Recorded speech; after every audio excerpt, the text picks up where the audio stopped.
Chapter 211. She's okay. Hiromi assured everyone as I sat face down on the table in the back of the club. The cool towel over the back of my head helped, but what had I just done? Well, normally I don't let randoms steal my stage, but damn if that wasn't an act. Hell, pretty funny to be playing some amateur songs only for her to be there. The owner of the club mentioned, laughing a bit. Well, if she's on the radio, and she sent your club pounding, she's not an amateur, is she? Hiromi argued a bit hotly. Maybe not. Solo act didn't do her any favors, but she at least knows how to play and sing. Wish I could say the same for most of the live bands I pull in. Well, maybe we can talk about another gig, say next Friday night. I might be tempted. Hiromi, I said, rising up and rubbing the damp towel over my head. Leave it. Okay, Motoko, but think about it. She needled just a little and I nodded. Honestly, other than the embarrassment, and the desire to curl up in a ball and scream, I felt better than I did after finishing with violent hemorrhage. At least I could admit I felt some pride from the songs now. And not just a bitter boredom. I liked the new song.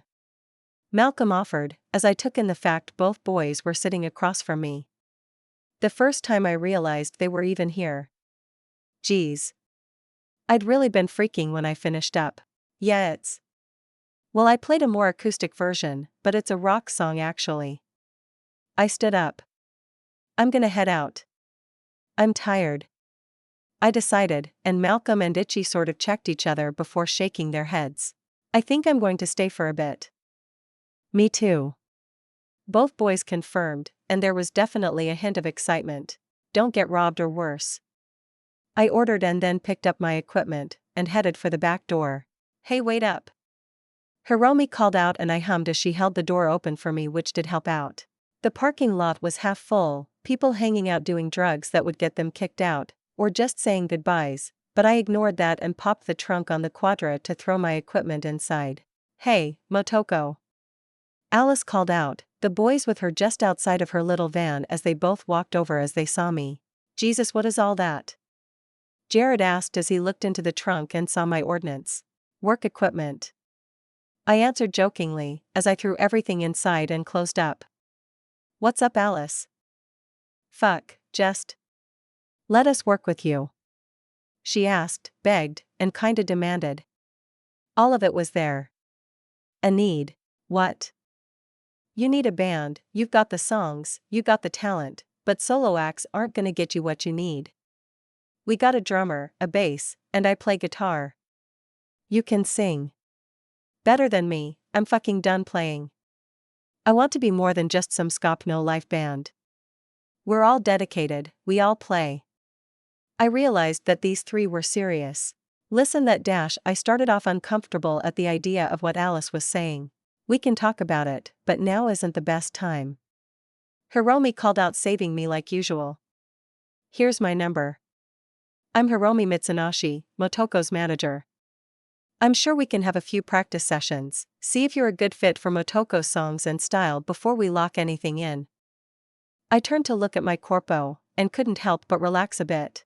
Of course Hiromi would see the situation and just hammer through it in her most corpo style. Ah. Alice muttered as she reached out and took the card. Preem.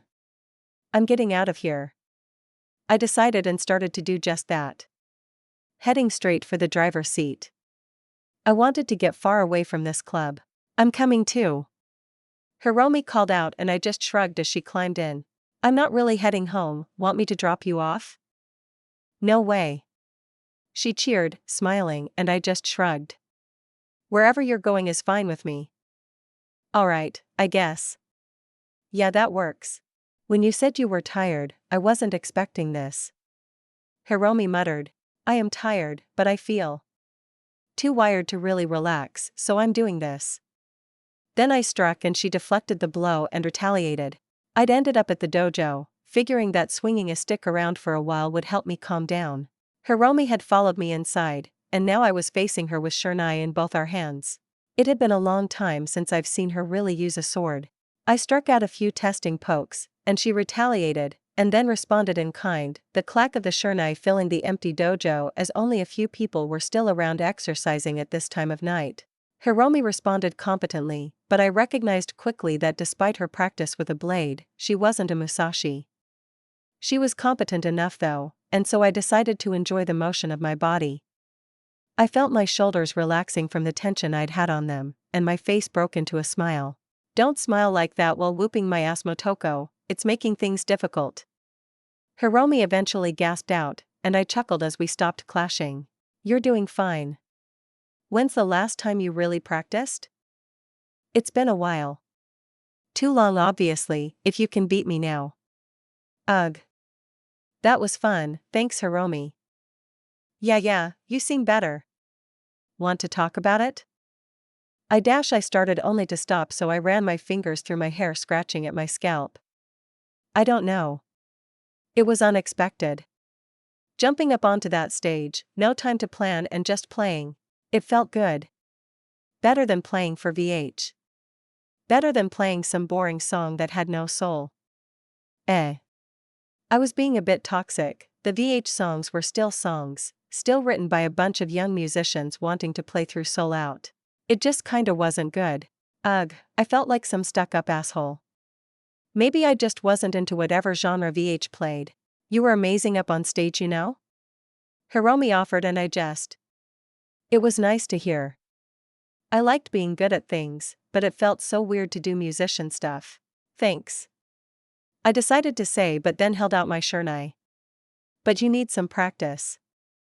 Hiromi looked from me to the shurnai and her shoulders slumped. Go easy on me. Never. I cheered and we began again. The movement and action, carefully tracking Hiromi's attempts to bat my shurnai away from poking her continuously, was quite fun. It was a nice stress relief. I could be good at this without the feeling of anxiety. I could just let my body move, my brain didn't need to worry. I saw it, Hiromi was tricky.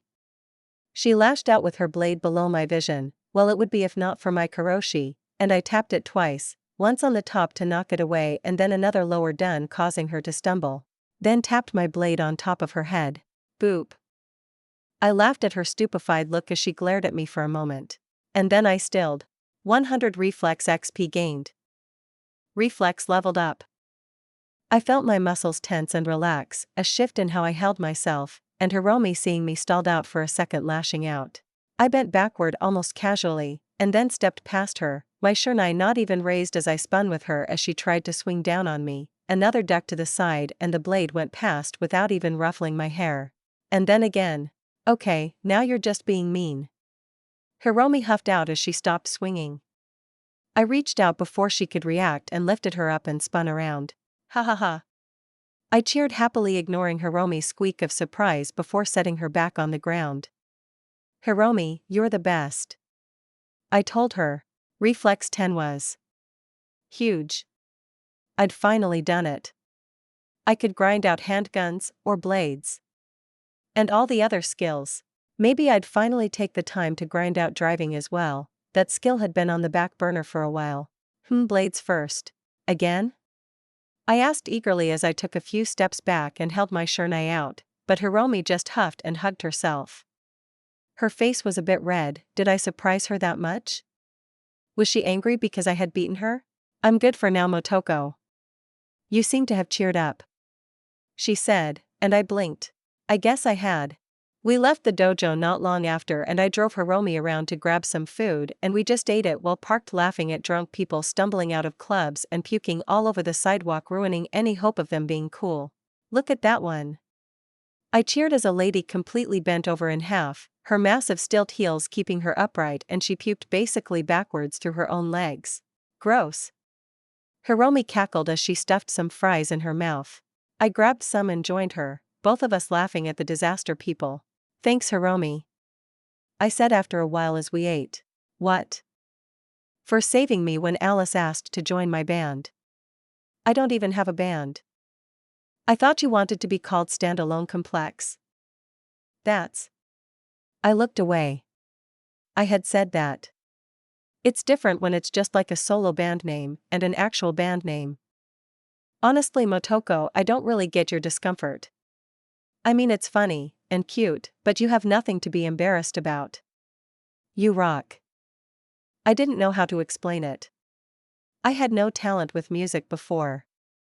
In my last life, I was tone deaf. I mean, sure, I wanted to play the guitar or something as much as the next teenager, but I was no good. I just. You remember when you first heard me sing and I was super bad? Yeah. That was hilarious. Mean. I mumbled and Hiromi just laughed for a moment as she leaned over and poked at my cheek. It's funny because you got good so quick. Don't pout. Yeah, but whenever I sing, whenever I go up on stage, I feel like that person that couldn't sing. I know up here, I can do it. I said, poking at my head for a moment, and then I looked over and caught her eyes. But I feel like I'm about to sing my heart out and show my emotions and just end up laughed at. That'll never happen. You're so good now, no one will laugh at you. Yeah, I know. But my heart doesn't. When I played with Violent Hemorrhage, it was like. I didn't care, it wasn't my music, I had no attachment, so I didn't care that it kinda sucked, and I didn't feel much. But then I played my songs and I felt so much more. It was better, I liked it, but it also makes me feel anxious. But you liked it? Yeah. A lot more than playing for VH. Well, I'll never stop trying to get you to play more. You're too amazing. I want to see your name right there. Hiromi said, pointing out the window. There in the distance at the top of a building was one of the giant ads. Right now it was playing an ad for Lizzie Wizzy. Right there? Right there. I'll make sure of it. When it happens, I'll bring you right here and we can watch it together. Hiromi said confidently, and I couldn't help but laugh. I'll cry. I'm willing to accept that. Hiromi said almost stuffily, so I poked her just below her ribs, making her squeal.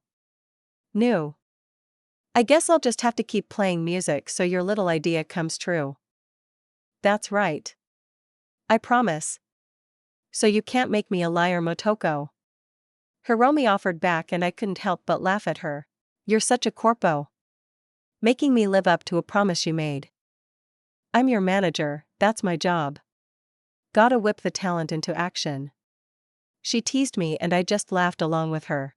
It was nice to think about the future like that.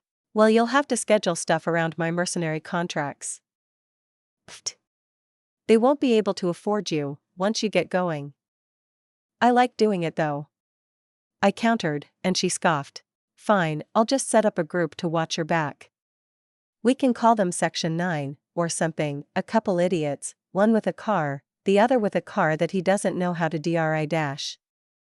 We both stopped and started cackling wildly, as Malcolm still had a tendency to lose control of his Caliban. Really need to get Malcolm some lessons. Yeah, really. Hiromi agreed. Oh look. He's losing it. We both turned to watch another drunk or drugged guy stumble out of the club and after a few moments blew chunks over his expensive boots. Hiromi and I laughed at his misfortune. With reflex complete, I had a new grind to get through. I had a goal, one I'd wanted to do since I first picked up a katana. I was gonna deflect bullets. I was gonna do it. The dojo had been fun the night before, but it was empty. Even sensei wasn't around, but today was a bright day and I was going to get this shit done. I drove the Kusanagi out of the apartment's garage, enjoying the feel of her under my legs as I cut into an empty spot in traffic, my signals alerting everyone which way I was going, and I accelerated to the speed limit. Yeah, a nice morning drive was perfect. It felt like it had been a while since I just drove my Kusanagi around. I was always in my quadra for the extra space for everything. The Californian wind in my hair felt great even if it was more chilly than normal since winter was definitely here. Stopping at a red light, I sat up and stretched a bit as I waited, looking around as I took in all the people living here in NC. The sidewalks were packed, and I had to wait a long while even after the light had changed for people to finish crossing. Lot of people wandering around today. I guess it just meant it was a good day. No gang wars or the like heating up. The 6th Street, TC thing had calmed down and so NC was. Well, as peaceful as it ever got right now. The way cleared, I hit the gas, accelerating faster than I would since I was at the front of the pack. shooting off until I hit the speed limit and I matched it, still more than enough to fly down the tight NC streets. The dojo came up sooner than I would have liked. If not for my eagerness to jump into a grind, I'd have just driven past and continued on, but it was time to work, not play. I parked next to the other batch of Kusanagi, all of them with the stupid upgrades, or alterations. Why they'd destroy a beautiful Kusanagi with all that junk I will never know. I headed inside, and quickly found what I came here for. Sensei. I greeted the stoic man as I headed straight at him. Kusanagi. I need a sparring partner, someone to push me to my absolute limits for as long as I can take it. Please. I asked, actually giving him a bow as I did so. He was quiet as he seemed to consider what I'd just said. Very well. Gather your blades. He ordered before turning to the room and releasing a single shout. Not a word, but just a noise that stilled everyone, even me, for a moment at its force. A challenge has been issued. The one who cut down Musashi will be faced. Come forward. He called out, his voice loud enough to echo around the entire room. Well, I had wanted a challenge. I took the shurnai and gave them a single flourish to feel their weight before approaching the mats. Already not just students but some of the tiger claw full gangers that hung around walked over to join. Time to get to work. Do you need a rest? Sensei asked as another of the students stumbled away. I'd learned quickly that this was full contact sparring, not kendo. The shurnai were struck full force and I'd matched it. Quite a few bruised limbs or faces had stumbled off the mat away from me over the. I focused on my system. Been about an hour and a half? Not bad. But to answer Sensei's question, I shook my head. I was sweating from the exertion, and my chest was working faster, but I was controlling my breathing, and my body was more than ready for more. No. Next? I demanded, and he nodded, looking pleased as the crowd that had only grown larger as I continued to beat every challenger. There had been some trouble. Some had their feelings hurt, but Sensei had been quick to fix that, and some of the TC guys had shut up the rest. I was known well enough now that what I was doing was seen more as something cool than as insulting. The crowd was quiet for a moment as everyone seemed to try and figure out who to bring out next, but then Sensei himself stepped forward and faced me. We began without a word, his single shurnai against my dual wielding. He stepped forward and struck, and our match began.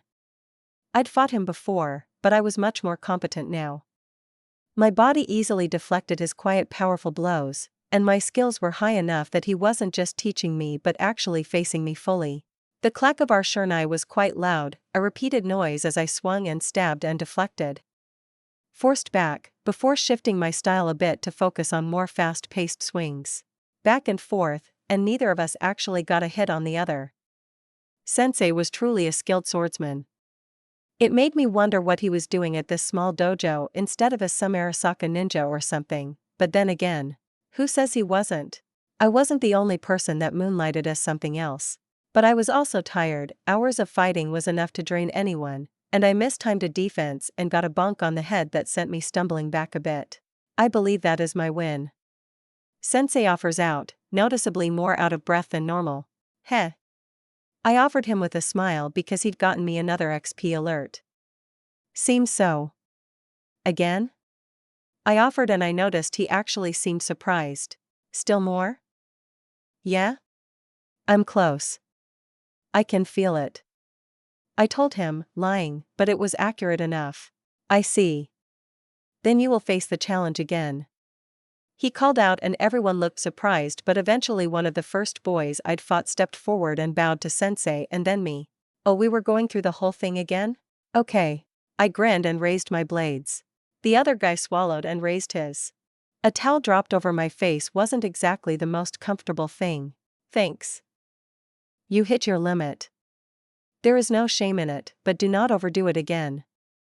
You gain nothing from this. Oh, I gained a lot. I spoke through the wet towel. I felt rough. Muscles in my chest and back that were attached to my arms were really sore. I reached up and dragged the towel off. The cool towel was actual heaven as I ran it over my forehead and across my cheeks. Couldn't run it over the back of my neck for relief as that was all chrome now. I hadn't reached the level up I'd sought, but swinging my sword until I dropped put me a good way towards it. but not what you came for," he stated, and I looked up. I sat up with a groan, my abs were killing me. "No. I'm close though." "Then you will come back when you have recovered," he demanded, and I couldn't help but smile at his words. "Yeah, I'll do that," I agreed as I slowly rose back to my feet. Ow. I still felt like I had a big bump on the top of my head. Sensei really had to strike the same place twice in a row? "Recover before you attempt to drive.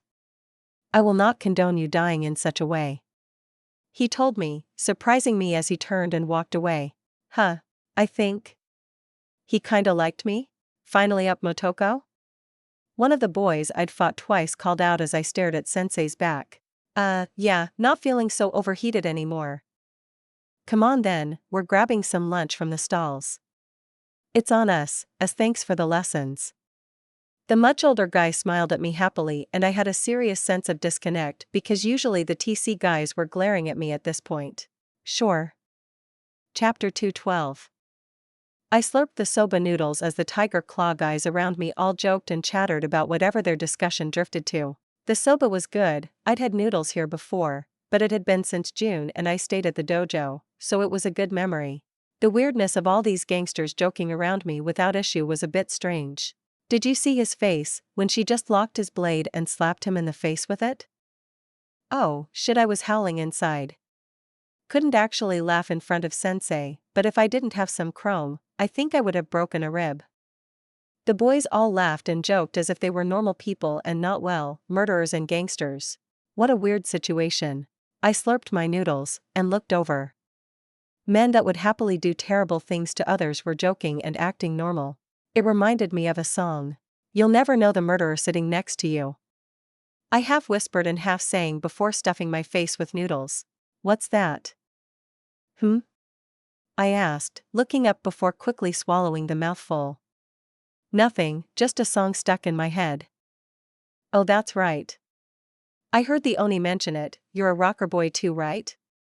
I blinked at the tattooed man that was probably 10 years my senior who seemed to talk to me like he would his own kid sister. Fucking weird. "Yeah, something like that." "Alright. I'm done. Thanks for the meal, boys." "Anytime, Yuri." One of them called out and I winced at the name before waving and heading out. The situation with the tiger claws was different now. Was it Fujimura, the fact I was working with Hayato, or just my general actions? Either way, I was too tired to train anymore without a nap, so I slid onto the Kusanagi and enjoyed the way my girl rumbled to life. Another thing to consider, but not worry about at the moment. The streets were busy as I slipped into the traffic, and I ended up caught in light after light. The slow stop-and-go traffic gave me plenty of time to consider what I should do from here. Probably needed to set up the next Section 9 training day. Maybe some sniper training? I bet I could get an Ashura and train everyone in using it, giving Section 9 some low-level sniper support if needed. I was just about to start moving again when gunshots rang out, and like many of the people in cars around me, we ducked down. I took cover on the other side of the Kusanagi, as I was already drawing my barrier ready to fire, but the bullets were coming my way. A Gongoon came stumbling down from a building, his feet practically slipping and failing to catch the steps as he held a unity up towards the door before just rocketing away with the gun pointed in the general direction of the doorway as ran. I considered taking a shot. He was right there. Probably some gangster causing issues. It was free XP. The barrier was out and pointed, and his stumbling run wasn't enough for me to miss, but I holstered my gun as two goons stumbled out of the entrance. Some minor gang I had no idea of, shouting and cursing at the running man. Yeah, not any of my business. I slipped back onto the Kusanagi and hit the gas. Just another day in Night City. I was tinkering with some songs at home. I'd had plans for something big, but it turns out that even with my memory, getting the whole thing put together was a big mess. So I was mostly putting off that and playing with the song that had popped into my head at the noodle stand. "All my friends are heathens, take it slow," I crooned as I strummed the chords. Heathens was a great song, and it really fit the dangerous Gongoon lifestyle. I had no doubt it would be popular if I ever played it. I hesitated mid-chord. Would I play it? I shook off the thought. That was a problem for future Motoko. Instead, I kept playing the song, recording it into my music box as I suddenly got a call. I checked the number and frowned. That wasn't someone I expected to see again. This is Motoko. Asterisk kid. It's Bishop from the afterlife. Got a situation. You open for work? Asterisk Bishop. The afterlife merc and his edge runner team I'd worked with a while back. Bishop the solo that reminded me a lot of someone trying to be Morgan Blackhand too hard. Mira the sniper exotic. Stupid exotics. Sam?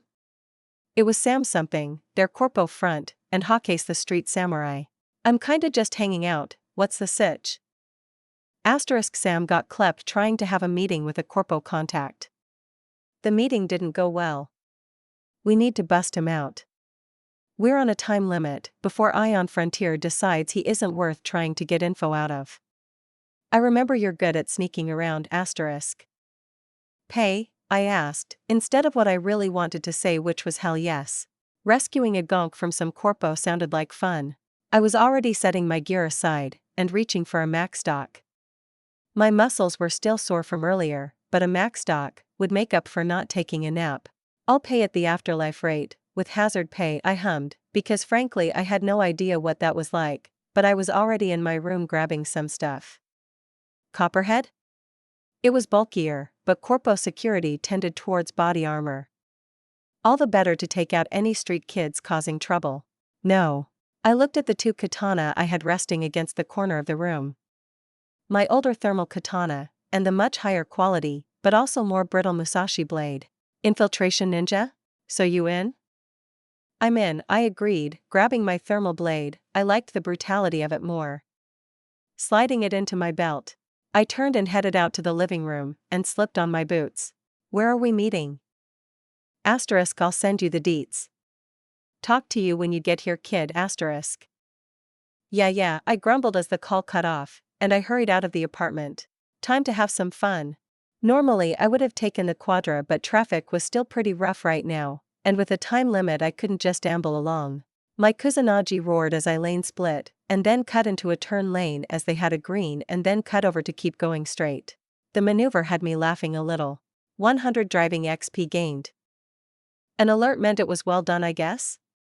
Either way, my unsafe driving cut off at least a few minutes from the drive as I pulled off the street and into an alley that my GPS was guiding me towards. The small pack of vehicles and familiar faces farther inside meant I didn't hesitate in driving right up. I'm here. Good timing. Bishop offered, and Mira, despite how she had acted last time, just gave me a single nod before turning her eyes back up to the sky. The joking shark girl was gone, instead a much more worried woman took her place. We were in an alley that connected a lot of office buildings, and the one she was focused on was probably where the target was. Got any data on this Frontier Ion? Ion Frontier. They're a small corp. They produce some of the EMP equipment for Militech. They're not big, but we were on a gig to pull some data from their server. Sam got grabbed while he was holding an above-board meeting with them. He got an alert off. Bishop started explaining as I arrived. Can you get us in? Mira asked, and I shrugged as I looked up at the building. Do you have blueprints or anything? What floor the corp is on? 7th. Hawkase offered, while Bishop handed me a shard. I slotted it, and instantly firewalled it and checked it over, verifying it was clean before I accessed it. They controlled all of floor 7, and it had security, turrets, and goons. Nothing like Kong Tao or Arasaka, but big guns, and at least some military surplus. Of course this data was old. I could practically taste the netrunner who had pulled this data, some little net rat grabbing data from everything and anything they could get their hands on. The way the data was formatted meant for quick infiltrations and grabs. I unslotted the shard and tossed it back to Bishop. Okay, I can help with this. Instead of getting you all in. I can get in and get to him, but it's the exfil that could be sketchy. I offered as I looked at the group. A sniper, a solo, and a samurai. Another netrunner would make this more comfortable, but I'd deal with what I had. Are you sure? We can't take any risks with Sam. Mira asked, and I waved her off. Infiltrating is my speciality. You want him to get out and fast? Without the corp that captured him just finishing him off when they notice you try to rescue him? Then I go in alone. I stated the fact as confidently as I could as I met the woman's eyes. We'll hold the lobby. We can lock it down and give you an exit. Bishop offered, already formulating some sort of plan. No, I denied instantly. If I'm infiltrating the moment anyone in that building gets a whiff something is up, they'll lock it down or worse. Mira is already looking at our exfiltration point. I said, and everyone looked to Mira, who had looked back down, then she looked back up. No fucking way. Fucking way. I denied as I looked up at the large glass windows. The buildings were tightly packed next to each other, and would be more than capable of giving sight lines. There were even old fire escapes on the other building. I was already off. A single bounce hit a concrete wall and then another had me over the guard wall around the building and I was off. With another jump I hit the bottom of an old fire escape, and with a bit of muscle got the ladder to descend to let the others follow. 7th floor. I reminded them, not wasting any more time, as I jumped off and headed towards the building's back door. Time to infiltrate a corpo building. The rear door was just like every rear door, locked, but that barely slowed me down. My Kuroshi scanned the door and confirmed a security trigger. If the door opened it would let out an alarm, but I didn't even have to do anything to disable that. I popped open the security pad and licked 2 fingers, and a moment later the door unlocked. I quickly checked inside. The long hallway wasn't empty, unfortunately, and I just huddled down, fingers pressed against the pad, keeping the lock from activating and watching through the tiny crack as the worker of the place walked down the hall and then into one of the rooms. Once he was gone, I slipped in, noticing the foil taped over the security system that would sound the alarm in case anyone opened the door. Workers making sure they had rear access, no doubt, likely a smoke break if the cigarette butts littering the alley told the story correctly. I was in with a whisper. I crept down the hall and checked into the room the worker had just left. Break room. Perfect. I went past and right into another door that said employees only. The workers were rent-a-cops. The cheap kind. Nothing better than greeters at the front desk. So I wasn't worried about them, but unfortunately, this wasn't just a motel or something. Corpo rented space meant security was tighter. I needed a jack-in-point. Something in the building, so I could slip into their security. Unfortunately, the room I was in was nothing but a storage room. There wasn't even a computer or security access point. I flashed my Kuroshi as I started scanning. They had some security, obviously. Where did they keep their security room? Not on the ground floor, which is already impressive for building security. Someone knew what they were doing. I turned around and after checking slipped into the hallway and went back the way I came. Only one way forward. I opened the break room and sauntered in like everything was normal. The casual movements gave me the few seconds I needed to approach the worker. He looked up from his coffee and then back down, and then jerked up just as I reached him. One hand around his mouth, giving me half a second to muffle his shout as my arm wrapped around and secured his larynx. I leapt a bit to get the right grip, so I was practically monkeying on his back, but he choked out his cry for help, and as I adjusted my grip I cut off the blood to his brain and he dropped. I made sure he didn't break his skull on the way down and laid him out. 250 XP gained. Sorry, buddy. I whispered as I started undressing him while grabbing his ID shard, which would give me access to the elevator. I ended up tying him up as best I could with the crap in the break room and stuffing him in one of the cupboards around the room. That should at least slow him down when he woke up. I headed out and pulled the security guard's cap lower over my face as I walked past a security camera and towards the elevator. My finger hovered around the 7 for a moment, but I ended up hitting 2 instead. The shard Bishop had given me had shown there was a set of stairs on the 7th floor. There just weren't any matching stairs on the bottom floor. Definitely a fire hazard, but the exact sort of security concern NC cared more about. The elevator opened and it hit what I expected. It was a large room that had doors connecting to multiple different businesses. I walked around for a moment as if just doing checks as a security guard, until I found what I was looking for. The black security-only letters on the door told me I'd found what I was looking for. I tapped my badge against the security panel and the door unlocked. I stepped in, and instantly I was moving. The small security room wasn't empty, And the second rent-a-cop never even got time to yelp as I wrapped my arms around the second guy. 250 XP gained. I looked around the room and grinned. Here was the security access point. I pulled the katana out from under my jacket and in my pants and put it to the side as I secured the second guard with his own belt and pants and then stuffed him into a corner. Now let's find out what kind of security we're dealing with here. Mira Karkaradon. See anything? Bishop asked, and Mira just snarled at him, showing her teeth. They were stuck up on the stupid fire escape while Sam could be tortured to death and the only thing she could see was a fucking hallway. Get a new pair of karoshi if you can't see the same shit I am. She snapped and Bishop stepped back a bit, but all of them were tense. Peace. She will succeed, or she will fail. We will act when the time is right either way. Hakase offered and Mira rolled her eyes. He'd heard that from some old mystic and often repeated it in slightly different terms whenever the chance popped up. Where is she? What's taking so long? Mira whispered, but then stalled out because someone sauntered down the hallway. Someone that didn't fit. That's her. She whispered and Bishop jerked to look. Watching as our infiltrator walked down the hallway calmly without trying to sneak or anything until she hit a door, she looked it over for a second and then knocked. Did she just fucking knock?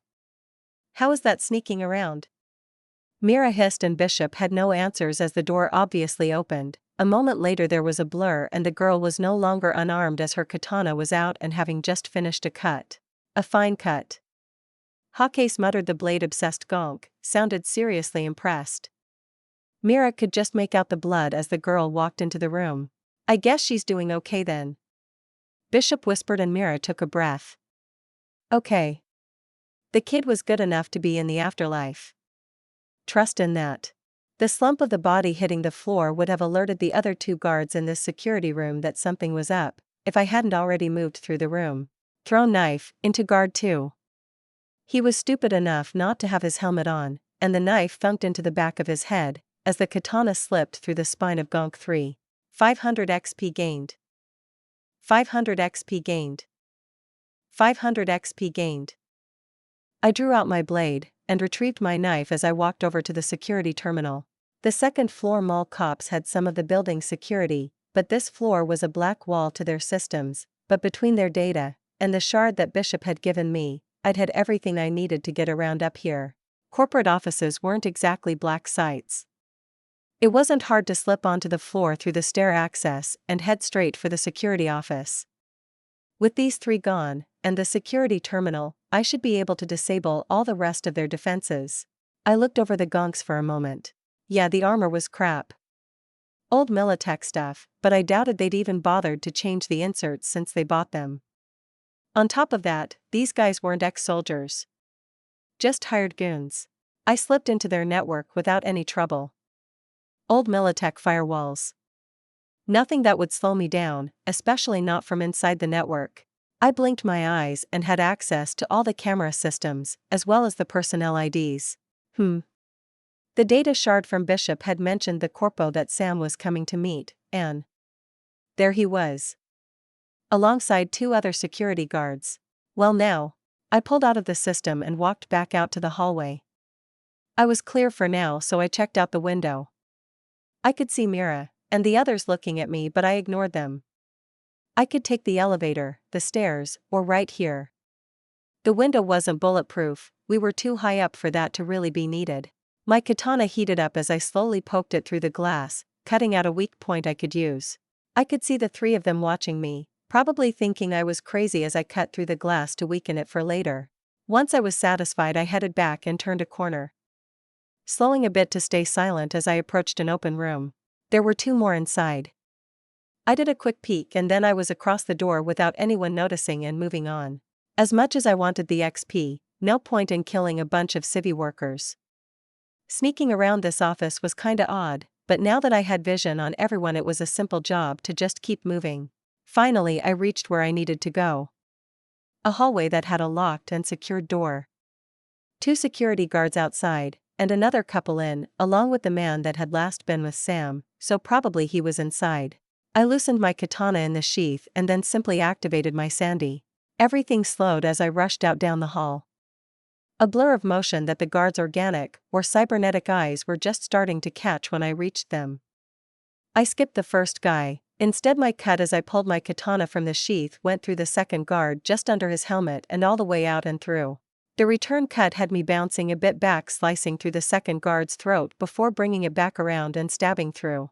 The quiet gasps as both men died and slumped to the floor was quiet, but I still waited to see if there was any motion from inside. Nothing. 500 XP gained. 500 XP gained. I took a breath, let the sandy cycle a bit. The warmth on my neck telling me I'd be getting close to my limit soon. I took the moment I had to check the guards. Again, shit quality equipment. Nothing worth even looting at this rate, although I took a moment to adjust the Ajax the guard had been carrying up against the wall that would come in handy. Then I rose up and opened the door. Samuel Perry. This had not gone as planned. He spat blood. Truly, Hansen hadn't changed at all from when he was just an up-and-comer.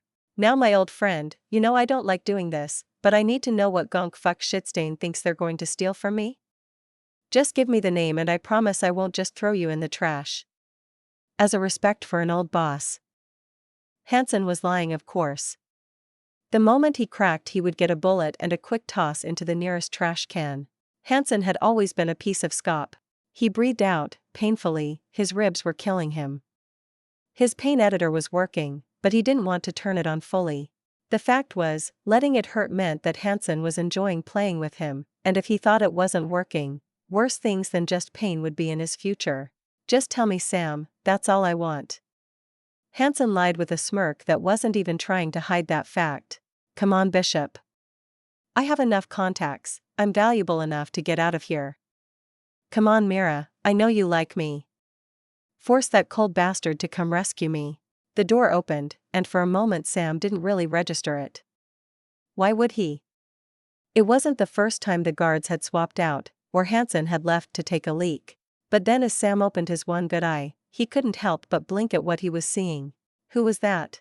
There was a blur of motion that Sam had to slowly replay in his mind to understand. She stepped in, and cut with her katana, drew a knife and tossed it at another guard, before spinning around using the guard she had just cut down as a shield to draw close and cut off the arm of the third. His scream was silenced before it could even begin. And as Hansen reached to pull his pistol, suddenly a barrier of all things was pointed at him. As the girl had simply followed the motion, her blade still stuck into the second guard's chest where she had cut into him from shoulder to chest. There had been no hesitation. Just a single constant movement that left death in her wake. Don't. She offered simply as a barrier pointed at Hansen's head. Hey, we can talk about this. Sam. Nice to see you again. I'm your extraction, are you able to move? The sound of a confident woman cut off Hansen entirely, and it was a cut off. Hansen for once in his life had a brain and shut up as Sam blinked weakly. Shoot him. He said instead of answering her question, and to his surprise the sound of a barrier echoed out through the room, making him flinch, and Hansen splattered across the wall. Are you able to move? She asked again as she finally pulled her sword out of the dying guard, and holstered her pistol and sword in a single movement. Yes. He hissed, but he was still tied to the chair. She gathered her thrown knife and quickly cut his bonds, and Sam rose before almost instantly falling forward into a much smaller body that hefted him a bit. I'll take that as a no. I'm afraid that my shot has set off the alarms. This isn't going to be an easy path for you. Here, put this on.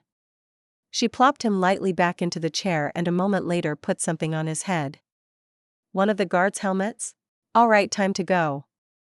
She said and hefted him up into a shoulder carry that knocked the air out of him, but to his surprise she started moving just a moment later. He really wanted to tell her he could probably walk, but she didn't seem to care. Grabbing one of the guards' Ajax at the door and instantly firing down the hall.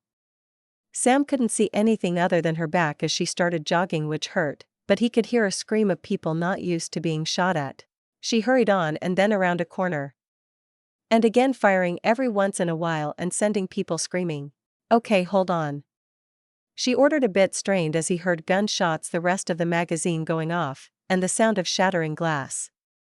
This is going to hurt. She said, and he wondered what she meant, before he managed to just see past her and, No.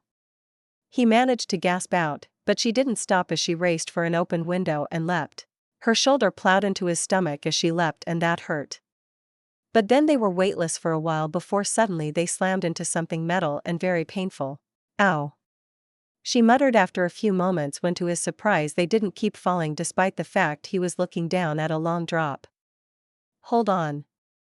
She grunted. He moved up a bit and then more, and then he was thrown over a metal railing, landing painfully. But Sam.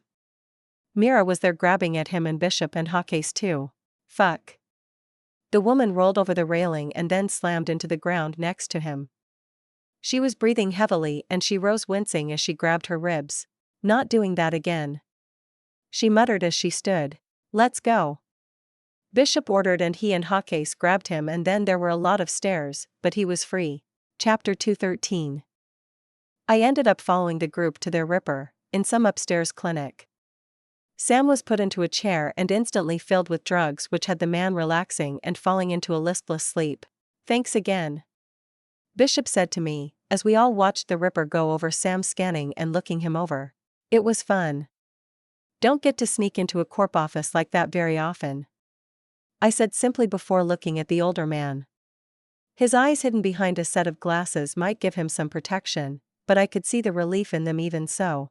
Still, it was an emergency job. I tried a few others, but everyone told me no. So thanks. We all appreciate it. It was a job and I said yes. I offered and grinned as I looked at all the XP alerts. It's not like I wasn't double dipping here. I was getting paid twice. An emergency job. The offer is still on the table. We'd be happy to work with you. I appreciate it, really, but like I said last time, I've got my own crew. I shrugged as I pushed off the wall I'd been leaning against. This was fun. Feel free to call me if you need some help, but I'm not really a joiner. Later, Bishop. Motoko. He waved goodbye back and I headed out. That was fun, the XP especially so, but I didn't like the idea of working with edge runners. They were all crazy. I jumped onto my Kusanagi and started driving, not sure where to go. I wasn't sore anymore, after a sneaky max stock on the drive over, but I felt a bit mentally tired. Training all morning followed, by doing some music work, only to get called into a rush job. It had been a busy day. I headed home. Even if traffic was rough once again. Night city traffic never ends. Motoko. Welcome home. June offered from the couch, which I instantly walked over and slumped over it. Hey June. I yawned and laid down to watch whatever trash June was binge watching today. Long day? Yeah. I fought the entire dojo today. I asked Sensei for some hard practice, and he basically had me fight everyone. You challenged the dojo? I asked, opening my eyes. I'd closed them because I was tired. The dojo, with Sensei. You challenged the dojo? I guess? He called it that. I'd just asked if he would find someone to spar with me. I needed a push to go past my limits. How far did you get? How far? Through the challenge? I don't know. Was this an actual thing? It sounded like a thing, and I hated things. I just fought everyone twice. Twice? Well, I fought Sensei, and he beat me 'cause I was tired, but I wasn't like, tired, you know?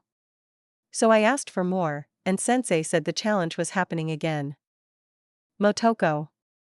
Challenging the dojo is how the students at the dojo determine their place in the hierarchy. You fought Sensei? Yeah? Suddenly a big stupid gorilla hand was on the front of my face and June was mashing me into the couch. You're so unaware. That's a huge deal. It's just a dojo. The Daravaja dojo is not just a dojo. June countered and then sighed, looking at me with pity in his eyes. Which was unacceptable. Only I got to pity a sibling. Mostly for his shit taste and lack of awareness. How could a guy with so many girls after him barely notice? Idiot. I grumbled, fighting off his hand, and then shooting up a kick over my head which he dodged. Hey, no kicking. Then don't start shit. To my surprise, June stalled out for a second, and despite looking like he was about to start throwing hands, he instead nodded. Alright, sorry. Shouldn't have grabbed your face. I stared at him, eyes wide, taking in every detail. This was a trick. June didn't have the brain power to stop from being an idiot. What was wrong here? You look like a startled cat. He said flatly, and I shot up, sitting up so I could climb up onto the back of the couch and narrow my eyes at him. You're acting weird. I just don't want to fight. I'm proud of you and stuff. My eyes narrowed even more. Something was sketchy here. This wasn't like June at all. I climbed over the back of the couch and glared at him with just my eyes in case I needed to dash for the exit or something. What are you freaking out for? He said grumpily, and I just continued to glare at him over the back of the couch. Who are you and what have you done with June? I demanded, and June just stared at me for a moment before his face shifted into a glare. Then he threw a pillow at me. I of course dodged it. I'm too fast. Stop being a moron. You can't trick me. June doesn't have the brain power to stop himself. I'll show you brain power. He roared and jumped over the back of the couch. I of course laughed in delight as he tried to grab me, as I bounced around and soon pillows were fired from both of us as we attempted to get the other. June was puffing and he finally had his arm wrapped around me, holding me up sideways. Finally. Caught you. I'm just tired and decided I was done playing. I informed him instead. You're missing your show. What? Aw fuck. I wanted to see this episode, Motoko. Don't blame me. Just rewatch it. It's not a recording. This is a new release. Ugh. Then just find a copy of it. I wanted to watch it now. June yelled and then slumped and dropped me on the couch and grumbled a bit as he headed for the kitchen. Ugh, fine. I guess it was my fault. Alright, fine. I'll go get you a recording of it. Just chill. I stood up and headed out. Stupid June. This was totally his fault, and not mine at all. Satisfied? I asked as I yawned and really wanted to go get my 8 hours. Very. Thanks, Motoko. Even if it was your fault, I missed the show. June added because he was a butt. I just ignored him and rolled over on the couch. Going to sleep now. And then did just that. Closed my eyes and set myself for 8 hours. I blinked awake and noticed the sunlight coming in through the curtains. I had a blanket over me. June must have wrapped me up. I stretched and yawned, feeling so much better. Sensei would expect me over again. Well, fuck that for now. I didn't feel like fighting the entire dojo, especially since June had hinted there was more than just letting me get some training in. Seriously, why does everyone have to make things more complicated than they needed to be? I just wanted to sword fight people without it being like a thing. I looked around and noticed June's boots were at the door, so he was still home. Yeah, breakfast sounded good. I quickly got dressed and headed out, jogging a bit to find a ramen stand and getting enough for 2 before heading home. Things felt normal in Night City today. No unusual amounts of random shots echoing off the buildings, and people were moving around and acting normally. So no gang war or random issue popping up. I carried my bowls of ramen home and up to the apartment. June. Breakfast. I called out as I dug in, and soon enough June blinking sleepily stepped out of his room, hair completely sticking up on one side making me snicker, but chose not to tease him as he flopped down and started eating. It was a quiet breakfast for a while until June opened his mouth. Motoko, you shouldn't eat so much ramen, it's not good for you. I felt my jaw drop as I stared at the audacity of this bitch. Coming from your burrito-filled ass, I don't want to hear that. Do as I say, not as I do. I've achieved wisdom. He said sagely, and considering how much I was tempted to dump the rest of my ramen on his head. I think his sage wisdom was a bit more lacking than he expected, but I wanted to eat my food, so I just ignored him and finished slurping up my noodles. I should get some more songs ready. I've been playing with a few different tunes, but most of them are half finished. I tossed my trash, and grabbed my guitar and prepped my music box. Going to work on a new song? June asked, with a smile, and I scoffed, before nodding. Yeah. I was. Well, I was invited to lunch with all the dojo guys after I fought all of them, and it made me. Well, listen to this. I didn't have everything finished, but I started the music box for some of the backing track, and pulled up the guitar. All my friends are heathens, take it slow. I started singing, and gently tapping the chords. The snare and drums kicked in, but still lightly, as I got into the groove. I didn't have the drum track finished, but, if I did this, and this I could keep playing and just loop some of it. But after all I've said, please don't forget. I hit the drop and stopped. Hold on, I said as the music stilled. I rushed into my room and found my carnage, emptying it out. I brought it out. Motoko? It's empty. Let me restart that section, I told June, as the drums kicked back in, and I started singing again. But this time on the drop. I cocked the carnage, the heavy mechanical grinding noise of a carnage came through very clearly, and I nodded. Yeah, the carnage was definitely the instrument of choice for the cocking noise. You might be one of us. I crooned out the last lyric, as everything went silent. That came out pretty well. Of course I still need to actually record all the tracks. The drums could use an actual drum set. I might need to get a few hours at a studio to clean it up, but the new Deleuze had a much throatier purr that just sounded so much better than my old guitar. June though was quiet, and as I looked up from my stuff to see him, I saw him leaning back and trying to look cool. What's with you? That's gonna be my song from now on. It's my song. I denied him instantly. Nope. I'm stealing it. It totally fits me. He argued, and I resisted smacking him over the head with my carnage that was still in reach. You aren't nearly cool enough for that song. Watch me. He taunted, and I just scoffed and flipped him off instead. Before we could actually start fighting any further, a knock at the door had both of us looking up. I'll get it, June offered before I could say anything, and since I still had my guitar over my shoulder I couldn't just bounce past him to open it. Oh, Alice, June greeted with a happy smile, and I could see the woman shift from whatever was on her mind to June. Hey June, I was hoping to see you today. But I'm here to talk to your sister. She admitted, a bit embarrassed, and June just smiled and opened the door for her. Alice, I greeted a bit awkwardly, as I realized this was that thing. The band thing. I heard you playing. Sounded preem. She offered as she walked over and awkwardly took a seat after a moment. You thought about things? The band thing. Band thing? June interrupted, and I was actually thankful, because this was super awkward. After the last gig. It didn't go well. No, I mean, the music was good. Motoko knows how to play, but violent hemorrhage is on life support. The band is falling apart. So, after I heard Motoko play a solo performance, I asked her if she wanted some backup. We can play her songs and stuff. Jared and Klein are good on drums and bass, and I can sing well. I can play guitar. Oof. That catch was rather telling, wasn't it? I ran a hand through my hair, trying to avoid the atmosphere. I really didn't want to deal with this. Well, that sounds great. Motoko is super talented, but she's been trying to do everything on her own. She'll need an actual band to play. And Alice, you and your band are great. Sorry to hear you guys are going through some scop. June offered sympathetically, and Alice soaked up the sympathy like a flower soaking up water. Which was nice for her, but didn't really fix things for me.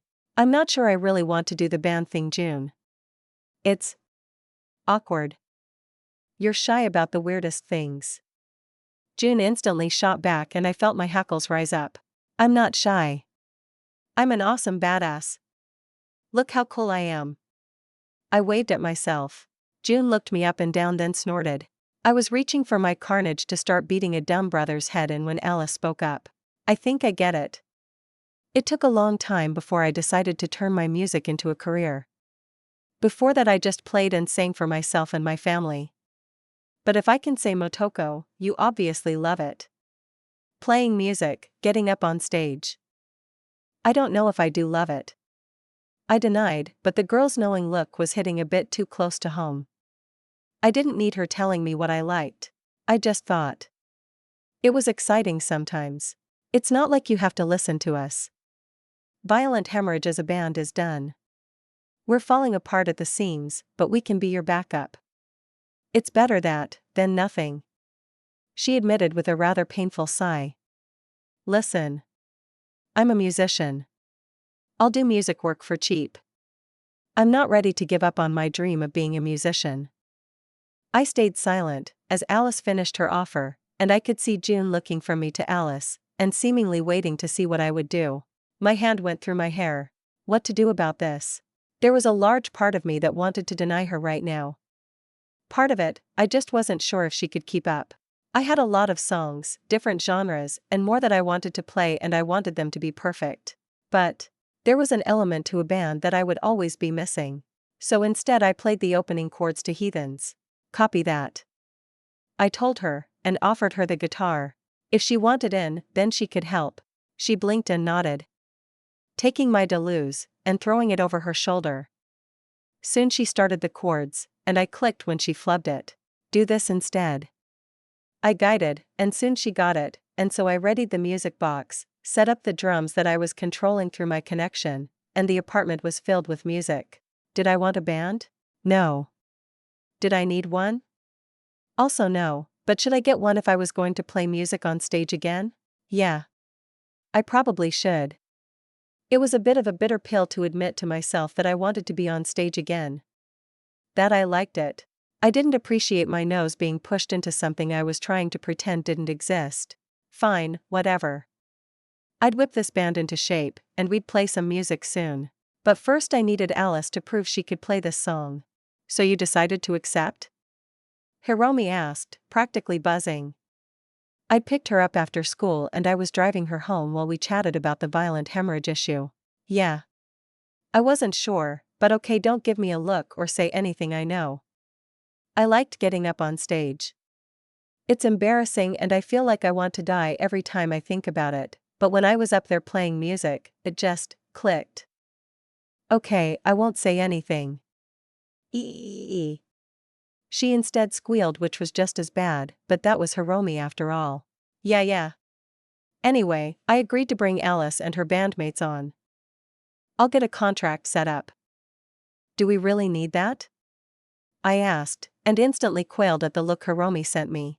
Of course. What happens if you write a song and perform it, and blow up, but they argue that it's their song? A contract will make it clear that the music you perform is yours and they are just musicians attached. Well, if they do well, I don't mind them getting something, Hiromi. Ugh. You're so nice. Fine, I'll make sure they get something, but they still won't be able to claim the copyrights. That stays with us. Us? I asked, smirking as I stopped at a light and looked Hiromi over. Of course. As your manager, I'll be in charge of handing out the copyrights to new businesses looking for your music. Hiromi said, eyes twinkling and a distant look in her eye. Pretty sure she wasn't even thinking about the here and now, but was instead drooling about all the eddies she'd make in the future through business deals. That's my Hiromi though. So I rolled my eyes and focused on the drive home. We'll need to have a meeting. So they can all get on board. Hiromi said out of the blue and I just hummed, Corpos we're gonna corpo. I'll message Alice about it. I accepted. My eyes flashing as I sent off a text to do just that. I got a message back really fast. She says she's good now. The whole band is with her. Excellent. Tell them. No, we should make them meet us someplace. She muttered and it took me a second to realize why she'd said that. Hiromi, this isn't some mega corporate deal. It's Alice and a couple of street rocker boys. She looked at me for a moment or two before nodding. Right. No point in needing an advantage, we already have all of the advantages anyways. Sure Hiromi, whatever helps you justify it. Want to stop and get food? Oh yes. Chapter 214. I clicked onto the comm call we were all using as I looked away from rechecking the scope. Check in. All clear. Nothing here either. Same as before. I nodded and continued to scan the area. It was Section 9's work day, and we'd gotten a bit of a different gig than normal. Fujimura was our client this time. Apparently a few too many of his shipments of product had been hit, a bit too routinely. Shipments of drugs of course, but I was doing my best not to think of that. Either way, he'd wanted a group off the TC radar, as he suspected another internal issue. Basically he thought he had a mole, so he was doing the old tell different people different things trick. Rebecca and Hiromi were across the street, hanging out inside a shop, snacking and chattering away. Malcolm and Ichi were both in vehicles. Ichi was in his box truck, and set up down one side of the street, and Malcolm in an old beat-up clunker was down the other. If there was an attack they'd either block the street, ram them, or just start shooting. While I was sniping, 100 feet off the ground, dangling upside down from a walkway between two buildings. I had planned on something a bit closer to the ground, but honestly, this was the most out-of-sight location to snipe from. Blending in among the shadows of the bottom of the walkway, I side-eyed the strap that was my fail-safe. Luckily there was a bunch of piping under this thing that I could cling to, and strap myself into. Hanging by my legs from some old electrical conduits wasn't the most comfortable thing, but no one could argue that I wasn't in the most literal Overwatch position of my life. Far down below was a row of street shops, including the TC's little drug operation. It was quiet. I reached over to the bag I'd carried up here, and fiddled around without looking away from the ground, grabbing a soda. I'd been up here for a while, so as I'd learned from the few other times I'd done any sort of Overwatch stuff. Bring snacks. My eyes narrowed as I stilled. Asterisk, we've got movement. Hiromi, get secure asterisk. I listened as everyone confirmed and moved to their positions. A trio of Tiger Claw vehicles had just pulled in, but Fujimura had been very clear. No one should be arriving here unless they were the traitor. I quickly checked my scope, and took a few pictures through the amplified image and sent them to Fujimura. Motoko, movement, and people. Fujimura, they are traitors, take them out. Fujimura, where are you taking this image from? I ignored his question as I realized I wasn't in position, hand not on my rifle, and holding a can I couldn't easily get rid of. Well, actually, I took aim. This wouldn't be an easy shot. Narrowing my eyes, I tightened my legs to keep myself stable and fired my shot. The Anicola went flying through the air, freeing my hand, as I adjusted and brought up the Nakomata. Malcolm and Ichi would be moving into position, while Rebecca opened her bag with her HMG she would be opening up with from across the street. I took aim, then adjusted a bit so I could watch the can. Come on. Come on, I whispered, waiting as it sailed down and smacked into the ground at one of the idiot's feet. Fuck. Okay, it was fine, no one would ever know. I took aim, charged my rifle and fired. The Nakomata slug nearly instantly smashed into one of them from above. 500 XP gained. I shifted and fired again. 500 XP gained. The rest scattered, but Rebecca was soon joining in, and the tigers took cover from her, meaning that they were easy pickings from me. We didn't take long to clear them out. One of them jumped into his Cheyenne, escaping from Rebecca's HMG by driving as erratically as he could until he came back up onto the street. I tracked him the whole time. Nakomata on target just waiting, and then Malcolm was there slamming into the side of the Cheyenne. Honestly, that was a bit of a mistake probably, that Cheyenne would be good loot. But Malcolm opened up with his Shingen and I watched the smart rounds battered into the damaged glass, and then, well, considering the car just sort of drifted until it hit a post from there, Malcolm got him. Nice. Check in, I called out just to make sure. I'm fine. Not even a scratch, Rebecca and Malcolm called out, and Hiromi and Ichi both checked in just after. Asterisk, great. I'll let Fujimura know, let's lock our loot down. Ichi, bring in the truck. I'll be down soon, asterisk, I said as I looked around my little hidden space. Grabbing my little bag, I put it on my back, and tightened it down while strapping the Nakomata down a bit more as well. Then I slipped out, hanging 100 feet above the street by my hands. I slowly monkey-jimmed my way down towards the building, and then slipped onto the small ledge at the end, and used that to slide along until I could jump fully onto the walking path. I adjusted my net gogs, so I could ignore the people that were looking down over the side to try and find out where the gunfire had been coming from. Ignoring the gasps, I turned and headed into the building where I had already set up an elevator access key. Not long after a quiet ride down to the ground level, I met up with everyone. To my irritation, NCPD actually showed up. To my relief, Hiromi was already throwing paperwork at them, and the two cops, seeing the carnage, didn't look very interested in pressing into things. I walked past, to meet up with Hiromi, getting a bit of a startled jump out of one of the officers as they hadn't noticed me approaching from behind. "Got everything here?" I asked, and Hiromi nodded. "Yes, everything is in order. NCPD are just verifying," she offered with a smirk, and I knew she would be fine. Hiromi had done a ton of paperwork in setting up Section 9 as a merc company. The fact we had actual paperwork and weren't just a group of street kids meant we were already a step ahead of the norm. Walking over, I caught up to Rebecca, who was keeping an eye on Hiromi, but hiding her HMG under a small barrier so the cops wouldn't notice it. "Everything good?"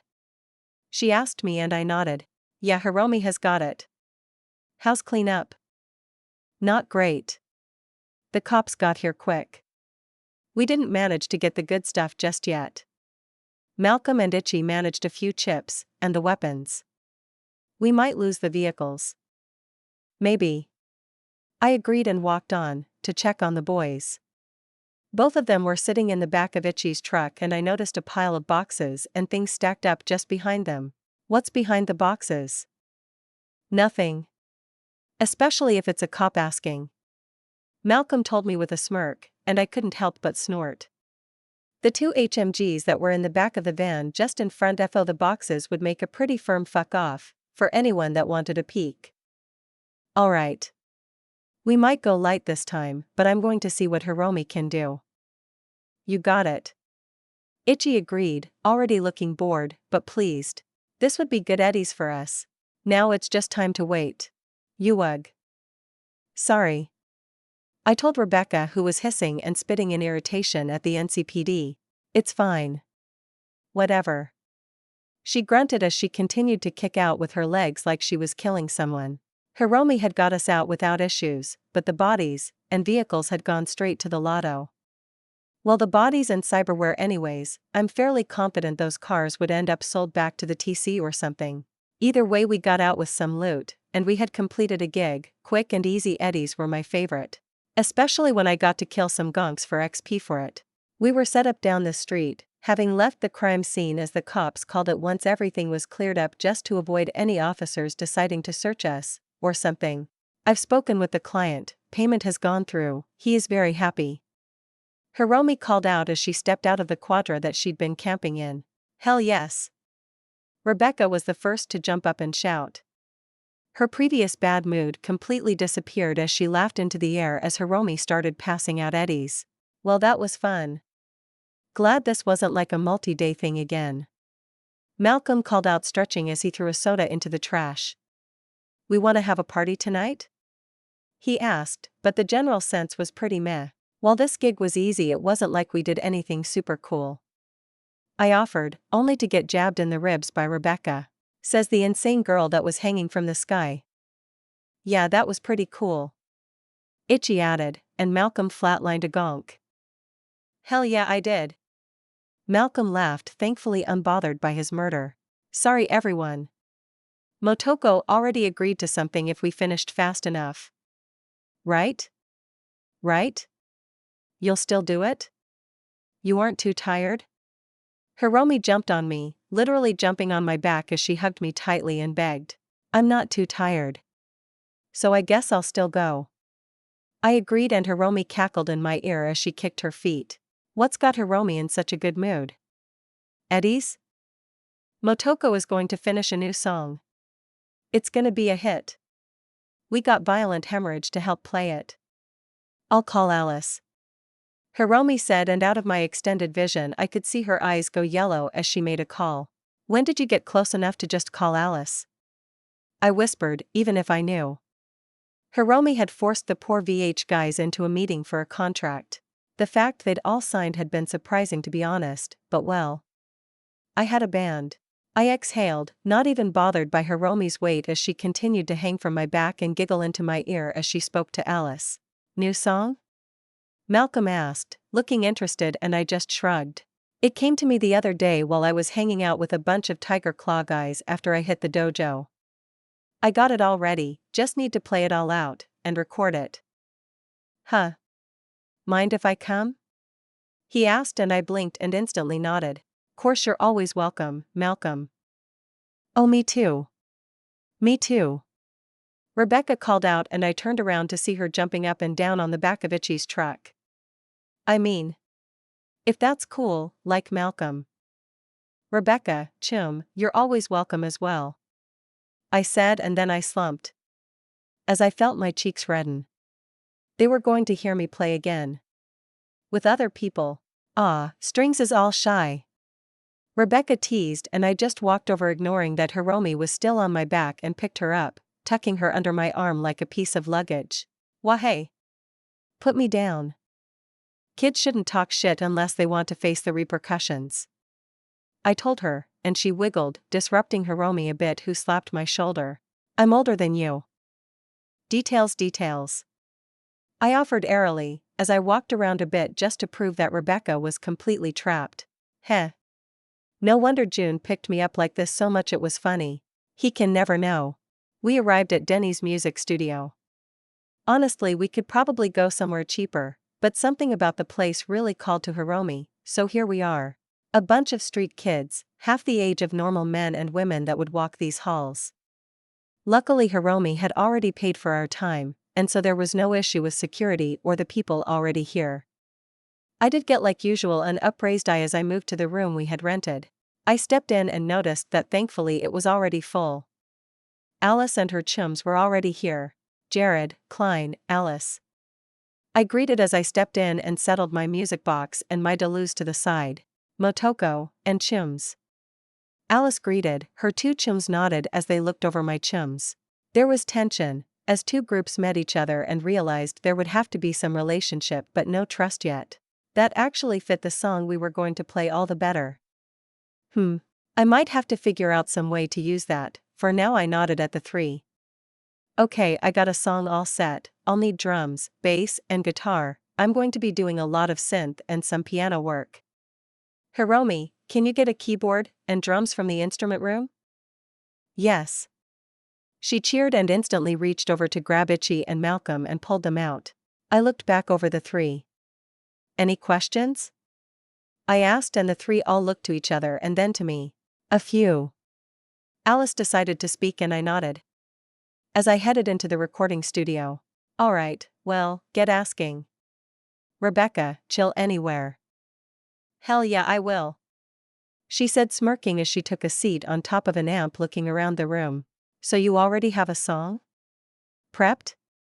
Alice asked me as I started hooking up the music box into the system. That's right. You ever walked into a room and sat down next to someone you realized was super dangerous? I asked her, and she blinked before rolling her eyes. You know my uncle. Exactly. The song is about that. Let me play what I have so far. I set it up and soon the guitar track for Heathens began. What I didn't have was a good recording for vocals, so I grabbed one of the mics and started singing. All my friends are heathens, take it slow. I crooned, going through the first stanza along with the guitar track, before stopping, as Malcolm was carrying in a drum set and I went to help him. That's definitely a sound. Not quite my usual. Klein said to me as I moved and I shrugged. The song is already done, I just need to play it. You guys wanted a job, so you're saving me some time, that's all. I explained and the three all looked at each other. And we're okay with that. Hiromi already talked about Eddie's, so we're in. Cool. I said, smirking as I looked over the three. Listen, I get this is a bit out of the usual for you, it is for me too. So. We're just here to test things out. See how it goes. Not for us, Motoko. Alice said, and I looked up at her in surprise. This is serious for us. All three of us are musicians first and only. We need work, and we need a band. For us? This is as serious as it gets. She said, looking at her chums who nodded in agreement with her. Well. Okay. I said a little lamely looking at Rebecca who just snorted at my look. Actin' all shy again, Strings? Shut up. I hissed at her, before sighing, as Hiromi got back. Hiromi, I forgot, can you grab the carnage out of the trunk of the quadra? Go ahead and unload it first. The carnage? Hiromi asked, and I nodded. Yep. The carnage was a real piece of shit, grinding and grating when it was pumped. Klein started setting up the drums. Thankfully we all got to work, and soon it was time to start making music. Klein on drums, Jared on bass, and Alice taking main guitar, while I did synth and vocals. It was weird.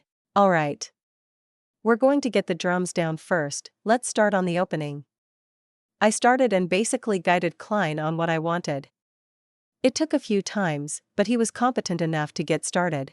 Jared was already strumming along to the track I'd had playing along, and I basically wandered between the three as Alice joined in, showing them what I wanted, making adjustments, putting together a song in a different way. And I winked at Rebecca, nodding her way at the right times as she cocked the carnage. I did have to remind her not to cackle afterwards, but she was into it, and soon the song started coming together. It wasn't quick. I definitely could have finished a full track by myself faster, but if I ever wanted to play live, then I'd need a band that could play with me. I was satisfied with Alice and her band. My band. It had been a few hours, and I sat back taking a drink that Hiromi had ordered from upstairs, as we all listened to the mostly completed song. It was getting there, a few adjustments, some alterations, some flubs fixed, enough that the non-rocker boys could hear the full song and get the idea. Ooh, I like this one. Rebecca said, smirking casually, still holding the carnage and cocking it along with the song. Well, all of you are mercs with plenty of kills under your gun. I'd be surprised if you didn't like the theme of the song. I told her, casually, purposefully making sure Alice and her chums heard and they all realized. I'd sent a message to my chums earlier. So they all played up the fact. Smirking, and Itchy even winked at Alice, although she rolled her eyes. Her two chums didn't. Good. It might come out in their playing a bit if they felt that same emotion, and of course it was also useful for them to know I had a crew of mercs. Sure, they might still just see kids, but a gun was a gun. Hopefully it would keep everyone honest. The next morning I was looking through the fridge, realizing it was full of June's stupid burritos, and realized I would have to go out for food again. Grumbling, I stretched and started getting ready. Noticing my Tachikoma was racing along in the video game I'd set up. They were getting better. They weren't just crashing constantly and actually following the track. I popped open my system as I left the apartment, checking everything over as I hit the elevator and headed down. Huh? Why did I have a stat point? I had 0 yesterday, I was pretty sure. I looked over the entire character sheet. Level 21. Body 10, 18, due to cyberization, maximum value has increased by 8. Athletics 8. Street Brawler 8. Annihilation 5. Reflex 10, 16, due to cyberization, maximum value has increased by 6. Blades 9. Handguns 9. Assault 8. Driving 7. Intelligence 13, 14, due to cyberization, maximum value has increased by 4. Breach Protocol 12. Quick Hacks 9. Programming 13. Cool 10. Ninjutsu 10. Cold Blood 8. Rocker Boy 9. Technical Ability 8, 12, due to cyberization, maximum value has increased by 4. Crafting 6. Engineering 7. 1 stat point. 8 skill point. Perks. Ambidextrous Blades 2. Quick Draw Handguns 2. Gun Nut Assault 2. Parkour Athletics 2. Grappling Street Brawler 2. Drive-by Driving 2. Cat-like Athletics 5. Cool Nerves Cold Blood 2. Danger Sense Ninjutsu 2. Wall Breaking Breach Protocol 2. Cyber Security Quick Hack 2. Recoil Reduction Annihilation 2. Cyber Ninja Ninjutsu 5. Fearless Chill Cold Blood 5. Improvised Weapons Street Brawler 5. Parry Blades 5. Robotics Wizard Crafting 2. Drifting Driving 5. Rapid Reload Handguns 5. Design Wizard Engineering 2. Rifle Ace Assault 5. Ghost Touch Breach 5. Perfect Musical Memory Rocker Boy 2. Debug Programming 2. Siren Song Rockerboy 5. Hacking Wizard Quick Hacks 5. Inspired Programmer Programming 5. AI Whisperer Programming 10. Slam Fire Annihilation 5. Enduring Builds Crafting 5. Robotics Engineering Engineering 5. Strong Breach Breach Protocol 10. Ninja Running Ninjutsu 10. Cyberware. Arasaka Corporation Cyberdeck Shadow MK.4 Adaptation Shadow MK.40 Aught. Kuroshi MK1 Adaptation Kuroshi MK11/2. Militech Condor Adaptation Militech Condor 5/5, 1 stat point redeemed. Arasaka Smart Link System. Adaptation Smart Link 0 divided by 0. Arasaka X-Disk Adaptation X-Disk 0 Aught. Militech Armalite Ballistic Guard Adaptation Ballistic Guard 1/2. Serrano Airgroove Ankles Adaptation Serrano Air 1/1. More titanium bones, shoulders, back, and ribs. Plus legs, pelvis, and ribs. Adaptation Titanium Bones 0/2. Biotechnica Muscle and Bone Lace Adaptation Muscle and Bone Lace 0/0. Arasaka ODA Neural Link MK3 Adaptation ODA MK.31/2. Dynalar Sandevistan MK.2 Adaptation Dynalar Sandevistan 2/4.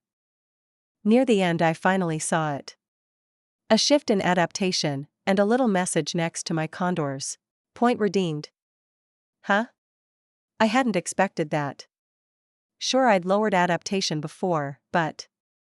So if I pushed a bunch of adaptation points into a stat before I'd settled it, I could get those points back? That was honestly a huge relief, even if I had decided a long time ago to just accept losing them, getting some points back. Hee hee. What should I level up? I'd done my Sandy last time. Ugh, the deal I'd decided was adaptation and stat, but I was really tempted to put another point into my Sandy now. The elevator opened and I headed out, half skip in my step as I was quite happy with the update. No, I should stick to stats for now. Besides, I had a lot of stats maxed out without using a stat point. Do I level intelligence, or start pushing another stat beyond 10? I instantly looked at cool, but unfortunately, I didn't have any of the cyberization for cool to go beyond 10 anyways. My eyes drifted to the small HUD that I had for my Kuroshi. It was pretty early, but Vic would be awake by now. Did I want to go on a new cyberware hunt? I sighed and shook it off. No. I would need more stat points for more adaptation for that. What I needed more than anything was cold hard numbers. The idea sent a thrill up my spine. Numbers? Numbers I could do. I dropped the point into intelligence. Enjoying the nice 14 number listed. I had plenty of skill points, and I could easily pump up my net running now, even programming could go up. But more importantly, I had a lot of net running stuff I'd been putting off, including the IP of an old server I could explore, and the net running arena, which I'd been basically ignoring for a bit. I'd been planning on focusing on my blades for a bit, but, well, this was fine too. Let's get some lunch, and bug one of the chums to come watch over me. Time to dive into the net. Chapter 215. So you're basically exploring a haunted house? I sent a very flat look over at Malcolm, who from the smirk he was sending me knew that wasn't what I had said at all. It's an old server. So like an old house, abandoned and alone. Full of old data. Good stuff hidden in the attic. He added, and I felt my eye twitching. And full of demons to protect it. Ghosts there to kill trespassers. I'll kill you. You love me. He offered instead, and the elevator opened to the net running cave. I, being the bigger and better person, ignored him and didn't punch him in the arm. The fact he was carrying the food had nothing to do with it, but I did notice that when he put the food down he pointedly moved out of my reach. Smart boy. Alright, let me set up. You need anything? I asked him, as I wandered over to my net running chair. Nope. All good. He said, tapping on the bags of food. Preem. It might take me a while to get going, so feel free to relax. I told him as I went through some checks. The chair coolant was a little low, I'd likely need to update it soon, but it was still good. Everything was set. I leaned back, hooked myself up and closed my eyes. Then opened them in a new room. I walked over to the nice couches and flopped in, which didn't really feel like anything since I was now in the net. First thing first? I needed to finish leveling up. I was going to pump some numbers up, but I remembered previous issues. Glancing at my current netrunner stats, it really proved the issue. Intelligence 14, due to cyberization, maximum value has increased by 4. Breach protocol 12. Quick hacks 9. Programming 13. Other than programming, everything was way too low. As much as my fingers itched to put a point into quick hacks, I skipped it, and instead put a point into breach protocol. I shivered as I suddenly had experience in skimming data centers. Cutting back traces while digging through data, and moving through server architecture. Sorting the feeling, I processed it, and only when I was feeling like it had all settled did I pull up my system and drop another. As I knew getting too many skill upgrades close together was a bit intense. The second data drop gave me even more on moving through the net, the sense that what we saw wasn't the truth, and if you looked at it in different ways, you could move and slip through things as if they were simply suggestions. There was knowledge touching on something big, I felt, but it wasn't quite complete. Not ready. I started looking, just without my eyes, noticing how fragile this lobby room was. The walls, despite looking like warm woods and stone, were fragile. Cardboard with pictures on them. There was no durability. I could break them down even without my admin access. A server was a series of data points, but the connections between them were only natural suggestions. It wasn't like data on a hard drive was stored in rooms to access only through a door. No, it was all data, and the access was usually the knowledge on how the computer could process the data listed, where to find those numbers to represent. I shook off my thoughts and stood up. Internalize the information and move on. Pulling up the old data that Vortex had given me, I found the IP for the server she'd told me about, and I slipped out of my lobby and into the net. Then instantly into a leap across the city along the web lines, taking me far out of the normal connection points. If I had to position this from reality, not out of the city, but deeper than normal, like it was buried underground as the new net was built upon the old. I checked the details she'd given me, and looked down. That wasn't actually a sewer along the street, but an old door that now only showed a sliver of what it had once been, a data access point.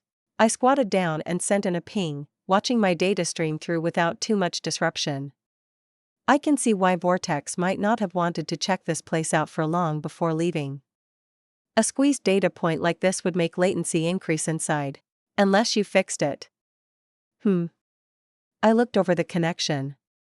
Technically it was being overlaid with a more modern data net, which is what the street I was standing on represented. Technically it was a programming issue, rather than hardware, or else this connection wouldn't even exist. Could I reroute the data stream to give better access? Yes. Could I do it without pissing off whoever owned this data stream? Maybe.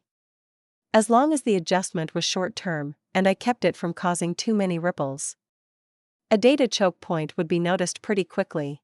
I looked around, confirmed no one was around so to speak, and dived into the data. Slow and steady, I hacked in. The router that controlled this data area was accessed as quietly as I could, then with just a little work, I made a single adjustment on the router's workload. The net around me shifted, the small door that led to this server was now bare, a set of ancient steps leading down into it, as the street had seemed to split open. There was no hesitation as I entered, time wasn't on my side. I didn't need to rush, but the longer I waited the higher chance someone would fix what I had just done and cut me off while in a dangerous server. I slipped through the door and instantly stilled. This server was old. The architecture didn't. I looked around, but even that caused some visual issues. The server was flat? Like a 3D person looked at 2D. That's what the sense it gave me was. Well, what is that? Malcolm asked in my ear and I shook my head. Some sort of weird server architecture, I explained as I looked around. I was in a lobby structure, but it wasn't anything like the servers I'd been in before. I remembered the white empty room that the idiots that had tried to kill Malcolm had used for their car dealership website. I remembered the fractured, distorted realm of the broken server Yoko had showed me. This wasn't like either of them. A distorted low residential area that my display was struggling to properly convey. Almost instinctively, I pulled open my CyberDeck systems and clocked back some settings, and suddenly the area reshaped itself correctly. Comparing it to 2D had been correct. I realized what I was seeing. This was an old-school server. Back before netrunning had gotten as advanced, this server didn't have the architecture for the sort of interactivity I was used to, so everything showed up as data lines and untextured shapes. Geez, this is crazy. I feel like it's giving me a headache, Malcolm added, and I nodded but remembered he couldn't see that. Yeah, old server, see that? That's the data line to the server data. I pointed out a sort of hallway made out of glowing lights. But fortunately this server is so old a lot of the security won't even work on modern netrunners. Instead of heading down the hallway, I simply walked over and walked up the wall as if it was the ground, and then out of the room that was meant to keep runners inside. Standing on top of the hallway, I simply walked over it, bypassing the access and security restrictions, by jumping over the data node. Digital architecture had changed drastically with the advent of netrunners. Just putting a password on a file wasn't going to stop a netrunner. You needed to build server fortifications and defenses from entities that were partially digital. It was funny, but the same advancements meant to stop netrunners were how AI could be stopped as well. Even if netrunners were nothing compared to a proper AI, I had a thought that maybe it had been the AI that had pushed the advent of these defenses instead of netrunners, and it was the netrunners that came after that had run into AI defenses. Either way, it didn't matter. I walked over the hall, and the next room, although really it was more like a mess of data points, was supposed to be some sort of hub page. Unfortunately, it wasn't unprotected. I could see 4 IMP demons wandering around. The demons were old, slow and stuttering along pre-planned paths, not the sort of thing that would be a danger to a modern netrunner. Well, only if they knew how to move out of the architecture. I poked my hand into the room. The security of this room already bypassed meant it was less a solid wall, and more just a data processing node. Then I started uploading, and after everything was ready I sent off my heat bullet MK.1. The attack was registered by the server and the entire glowing light shifted to a darker red. An early alert system for the demons inside the server. Neat. But it was too late, the attack was too strong for old demons. 250 XP gained. 250 XP gained. 250 XP gained. 250 XP gained. They burst into sparkles of broken data, and that was enough for me. I started hacking now that I was past the security and the demons were gone. Sending in a ping to the data node, and watching as my own light, a purple hue burst out and started pinging through the server. Lines of purple light shifting and spiraling all over as I stood up and just watched as the light showed me an outline of the entire server. Okay, over there was data storage. But I narrowed my eyes. I pinged again as the light faded after a while and watched again. Something was off. There was definitely there. A data node that had multiple pathways, but only one lit up, the others remained dark. Definitely a security feature. Something keeping files off the root access? I blurred as I jumped along the server. There were some defenses here and there, but not any other demons. Just old server traps that I bypassed by literally walking over the normal access channels. I arrived at the data node and slipped inside. The channel had 4 pathways. Normal entrance and exit, and then to that. There was a bit of floating data hidden within the data of the structure. It would be difficult to see. I imagine if I was using old netrunner decks using a small screen as my visual point. So was it added after the server had been created to mitigate netrunners? Either way, I was able to access it, and with barely a thought cracked the security that it represented and then opened up a new path. I once more jumped out of the server architecture as I headed through the path. Another set of demons were guarding this section of the server, and once more they were destroyed without being able to register I even existed. 250 XP gained. 250 XP gained. I slipped back in and accessed the data. Malcolm, I'm going to download this. You might see some lag distortion. Sure, Motoko, find something good? Yeah, actually. This is old weapon data, and it was stolen from its source. Oh yeah, he prompted, and I could hear him breaking up a bit as the bandwidth was used up as I started downloading. Yeah, Militech Electronics looks like. Someone really wanted their laser technology. Asterisk laser tech? Why bother with that garbage, asterisk? It's only garbage because the tech got stuck after the data crash. This looks like pre-data crash files, so someone might be interested. Asterisk whoa, what? You think it'll be worth a ton of eddies? Asterisk. Nah, probably not. This is all stuff Militech already has, I think. I recognize some of these weapons. I looked through the blueprints, and yeah, I think that was a Militech Electronics laser cannon? Yeah, definitely the laser cannon. It was just too bad Militech gave such a cool sounding name to a weapon that was notoriously bad. Not only was it incredibly unreliable, the effect of the laser was not great. I mean, I was still tempted to get one, but they just weren't sold over the counter at gun shops or something. Lasers were cool, and I really wanted to pew-pew at people with one, but they just sucked, and no one even sold them anymore. Militech was one of the few companies that had worked on laser tech before the data crash, and they hadn't really kept up with it. Too many other projects to try and focus on in the meantime. Still, this data could definitely sell to someone. Arasaka probably already had it. It's been more than 50 years after all, but other smaller core? Newer ones? Anyone that still had ideas for making laser weapons might want Militech's old weapon blueprints. Hell, I wanted them too. Definitely going to keep a copy. The lag ended as the download ended, and I jumped back to the previous node, and broke into the second hidden data point. Once again I simply walked outside of the pathway, avoiding whatever nonsense danger existed within until I reached the data node. This one didn't have any obvious defenses, no patrolling demons, or anything. I slipped inside, keeping myself aware even with the stilted way of looking at things. But when I accessed the data point there was nothing, at least nothing bad. Just another file repository. I brought it up, swiping through it, and quickly realized this wasn't something I had any interest in: ancient, billing and sales. I quickly noticed plenty of black market dealings, and illegal goods flowing through this ancient corporation, and finally an actual name. Elite Electronics. Never heard of them, and they probably didn't exist anymore. I copied the data, and then once the lag ended I disappeared out of the server back to the street. A few moments TP fixed the data adjustment I did, and I disappeared from the area. Going to see if I can sell this stuff. Just a bit longer, Malcolm. Asterisk take your time, Toko. I'm just hanging around, asterisk. Honestly, I was kind of disappointed. I'd wanted XP, which I guess I'd gotten a little of, but I wanted more than what little I'd found in the server.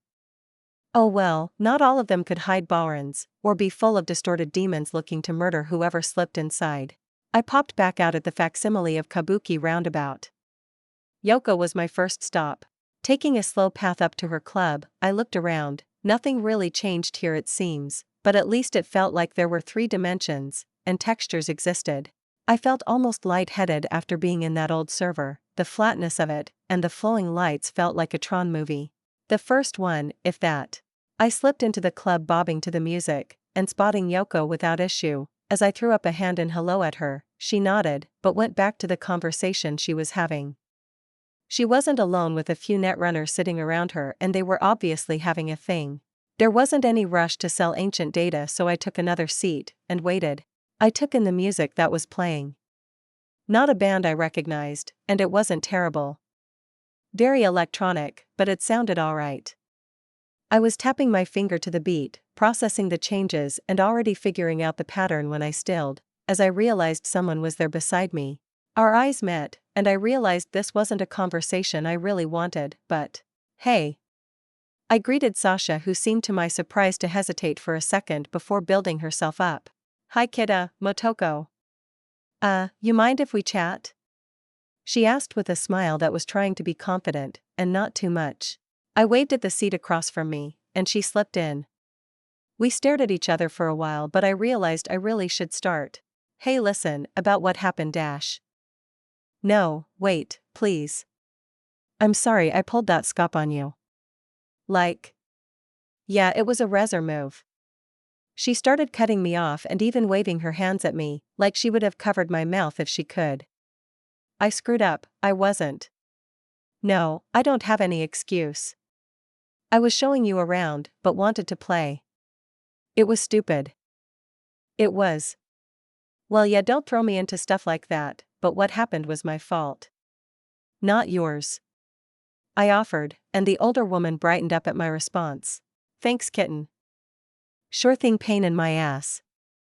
I offered back, smiling, and she flashed a look of shock for a moment. Before smiling, her lips quirked into that very cat-like smirk. Hee hee hee. She giggled in return. I've been called worse.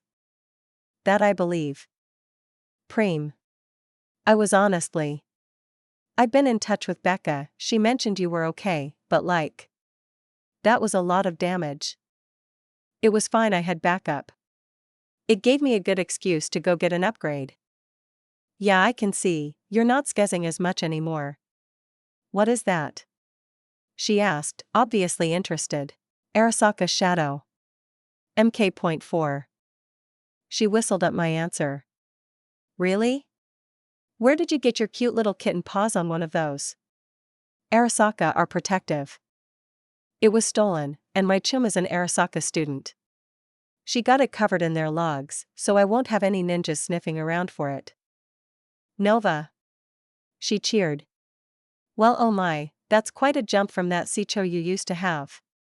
That's great. Maybe that whole thing wasn't so bad after all. She offered, and I realized what kind of person Sasha was. She was the type to accept any instance of a silver lining to excuse bad actions. I considered calling her on it, but I'd been honest.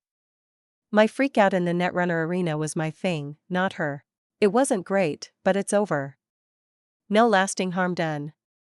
I agreed, and she once more smiled sunnily. Well, well, if it isn't a certain mangy stray cat. Yoko suddenly broke in, her body, more detailed and formed than both of ours, loomed over the table, glaring down at Sasha. Nah. Motoko forgave me. She looked at me, with big pleading eyes, and I snorted. I don't remember asking. Yoko offered, not quite hissing, but there was a threat in there. Yoko, I was looking for you. I said, interrupting the two netrunner women. Oh? She asked, and instantly slid into the seat, pushing Sasha back as she basically took her place. Pfft. I held back my laughter as the noise Sasha made in turn really was like a cat. Don't push my avatar around, you bitch. Sasha grumbled, and Yoko just quirked an eyebrow. Vixen is more accurate. She offered, then turned entirely to me. I just came out of an old server, ancient really. Pulled some data, some tech, and some finance crud. Wanted to see if you had any interest. ALR-. Ooh. Let me see. Sasha begged, jumped up and waved her hand, doing gimme motions. I'll throw the flea-ridden stray out. Yoko said, and Sasha only had a moment to yelp before vanishing. I blinked and realized Yoko had force-booted Sasha. She's not going to be happy about that. It's fine. The stray knows what she did. Yoko offered simply, and then held out a hand. So I pulled a bit of the data for the laser weapon blueprints, and handed them over. She looked them over, and I could tell from the smirk on her face that she found it cute rather than interesting. Old data. Yeah, I know. Don't look at me like I'm a preschooler showing off a finger painting, that's rude. She chuckled, deep-throated and amused at my description, but honestly it was true. Unfortunately, this isn't worth much. Yeah, I figured. Not many into lasers, and anyone who is probably has it. Yes, I can sell it though. She added, and I perked up. Yeah? Yes. I know a company netrunner that would be interested. You have the rest? The whole lot, I think. I offered, and then pointedly didn't offer it to her, just smiling. She responded to my smile with a smile of her own. Good, if you had just handed the data over, I'd have disappeared just to teach you a lesson. She said without any shame, and I scoffed. I know where you are in the real world, you fox. I reminded her, and she just smirked, her face shifting in a way a human's couldn't. That would be a fun time. I returned her smile, and then waved a hand at her. I'm looking more for server locations than anything. Decided to do some more diving? Something like that. The more full of demons the better. I see. I'll give you a nice bonus for this, if you tell me why you're so fascinated by destroying demons. She added slyly, and at that, I knew she'd been keeping an eye on me. Is that knowledge something netrunners at the arena have been asking about? Just one or two. Vortex is one of them. Ugh. Not her again. But no, I'm not telling you. Very well. Let me pull up some servers I know about that fit your bill. And so we got to haggling, and as always I was sure I was being swindled. Should have called Hiromi for this. Chapter 216. When I exited the club I was struck with by the image of Sasha hissing and cussing as she actively was trying to breach into the club, despite. No, she was playing more than anything, like throwing rocks at a wall. It would send a message to Yoko every time no doubt, but it wasn't enough that the defenses started up. Sasha? Huh? Oh kitten. She stood up from her slightly hunched over position and wiped herself down like she hadn't been doing anything weird before looking at me with a smile. You free for a minute? I blinked at the sudden request and realized she said with actual maturity. She wasn't kidding. Sure Sasha. It's still Nikonayan 3. She reminded me, once more enunciating the heart, and I still flinched at her response. Her cackling didn't make me feel any better. But then her kitten face smile shifted back to a mature look. I'm happy you're okay. If you ever need any help you can call me, okay Kohai? I know I didn't exactly give a good impression, and I'm upset at myself for that. It's fine Sasha. Like I said, that was more of a me thing than anything. I could have just left. But you didn't and I threw you into it. Sorry. Okay. I accept your apology. Again. But. How's the arm? Huh? Oh, yeah that. She replied and I noticed she didn't flinch to grab her arm or something like she had before. Got a proper replacement. Flash cloned. Lost my scratchers, but honestly, I just like flesh and blood more. She offered a smile that didn't quite reach her eyes. I'm glad. I was worried about that. I offered back and there was a moment where Sasha looked like she was going to deny what I had meant, but instead she sent me a bashful smile. Yeah. I'm doing better. Maine complained about it, but most of the time I just do the opposite of what he recommends when it comes to Chrome. Yeah, that's probably a good idea. I accepted, and looked around. We weren't really surrounded by anyone but we were on a public server. No doubt someone was listening in. I have something I want to ask you about, but not here. Follow? She asked, and I took a moment before nodding. Then we were off, jumping off the Kabuki roundabout server and then across the city jumping from net space to net space, until she sent me a private access code, and I slipped into. I'm leaving. I said flatly and turned to do just that, but Sasha was there unable to grab me. She still jumped in front of me and made a yowl like a cat. New. I groaned and looked around again. It was very pink. And full of anime cat stuff. I like cats, I like anime cats, I don't cover literally everything in them. Welcome to my lobby Naya. She offered, when I didn't run away and even did a cat motion with her hands like they were paws. I moved to slip past her and leave and she once more yelled. New. Sorry. Sorry. She begged and I sighed and looked at her. Alright, we're as private as we're likely to get. What's up Sasha? Okay. Serious time. See? Serious face. She pointed at her cheeks which were still fighting to shift into a smile. I just waited. Right, so. I've got a gig, Maine jumped into it, and it's going Nova for something easy to slide back into, but the client is a total corp type, and wanted his pet netrunner to take part. You know how it is. She grumbled, and I very much did not know how it was, but I just nodded along and made accepting noises. Right. Right? So this total UD type, she's so uptight, anyway. She has a cadet netrunner and totally showed off their teamwork. This kid is like Nova. I'll admit, she's definitely got some real hardware under the hood, you know? But it's not fire. She whined at me. Looking at me with big watery eyes. I just sent her a flat look Sasha. The point? Right, serious. I can do that. She said, and her serious face lasted half a second before she smiled. Anyway, the gig is going fine, but I got a little heated and made some remarks to the other runner. And I may have a bit of a challenge on my hands?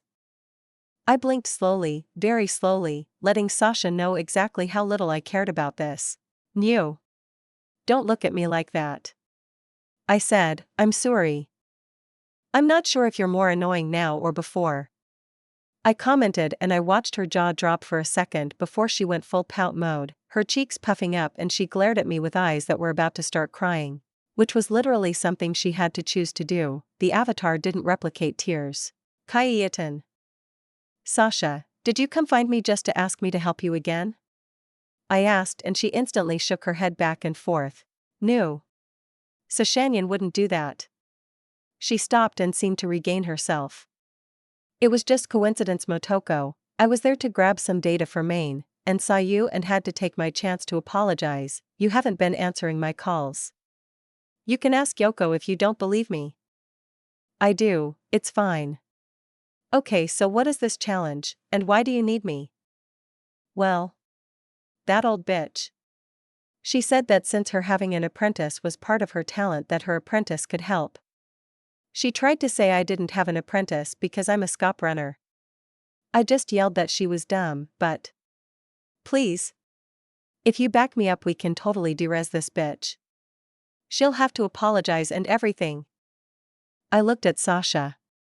I honestly wanted to just tell her, no thanks. That I wasn't interested, because I wasn't. I had my own things to deal with, but this netrunner that the client pulled in. Do I know her? Oh, some uptight bitch called Kiwi. She's alright, honestly, but she's got this ego. Ugh. I breathed in and out, a sympathetic response, as I wasn't actually breathing as my avatar. "Okay, fine, I'll help." "What, really?" "Yes. Kitten." She jumped around like a happy cat that was getting a treat, and I just rolled my eyes. I did want to see Lucy again, but more importantly, I really wanted to do something to Kiwi. I really liked her in the show. Cool trench coat. Mysterious mask, spider webcam skin, like she was cool. Then she turned traitor. It was a complicated feeling, but if I could ruin her day by letting Sasha one-up her, well, that was worth a bit of time. I glanced at my stat sheet. Intelligence 14, due to cyberization, maximum value has increased by 4. Breach protocol 14. Quick hacks 9.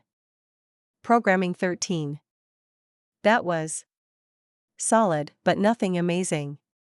Not if I was going to face a top netrunner in some challenge, so I'd need to put in a lot of extra work. Maybe make a slight change and put a few extra stat points in just to really build my net running up. But that reminded me that I needed to know something. "Sasha, what's this challenge all about?" "Oh, breaking into some corpo security. We each try from different angles. Pretty standard netrunner challenge." "Oh. I can probably sneak into the location if we need."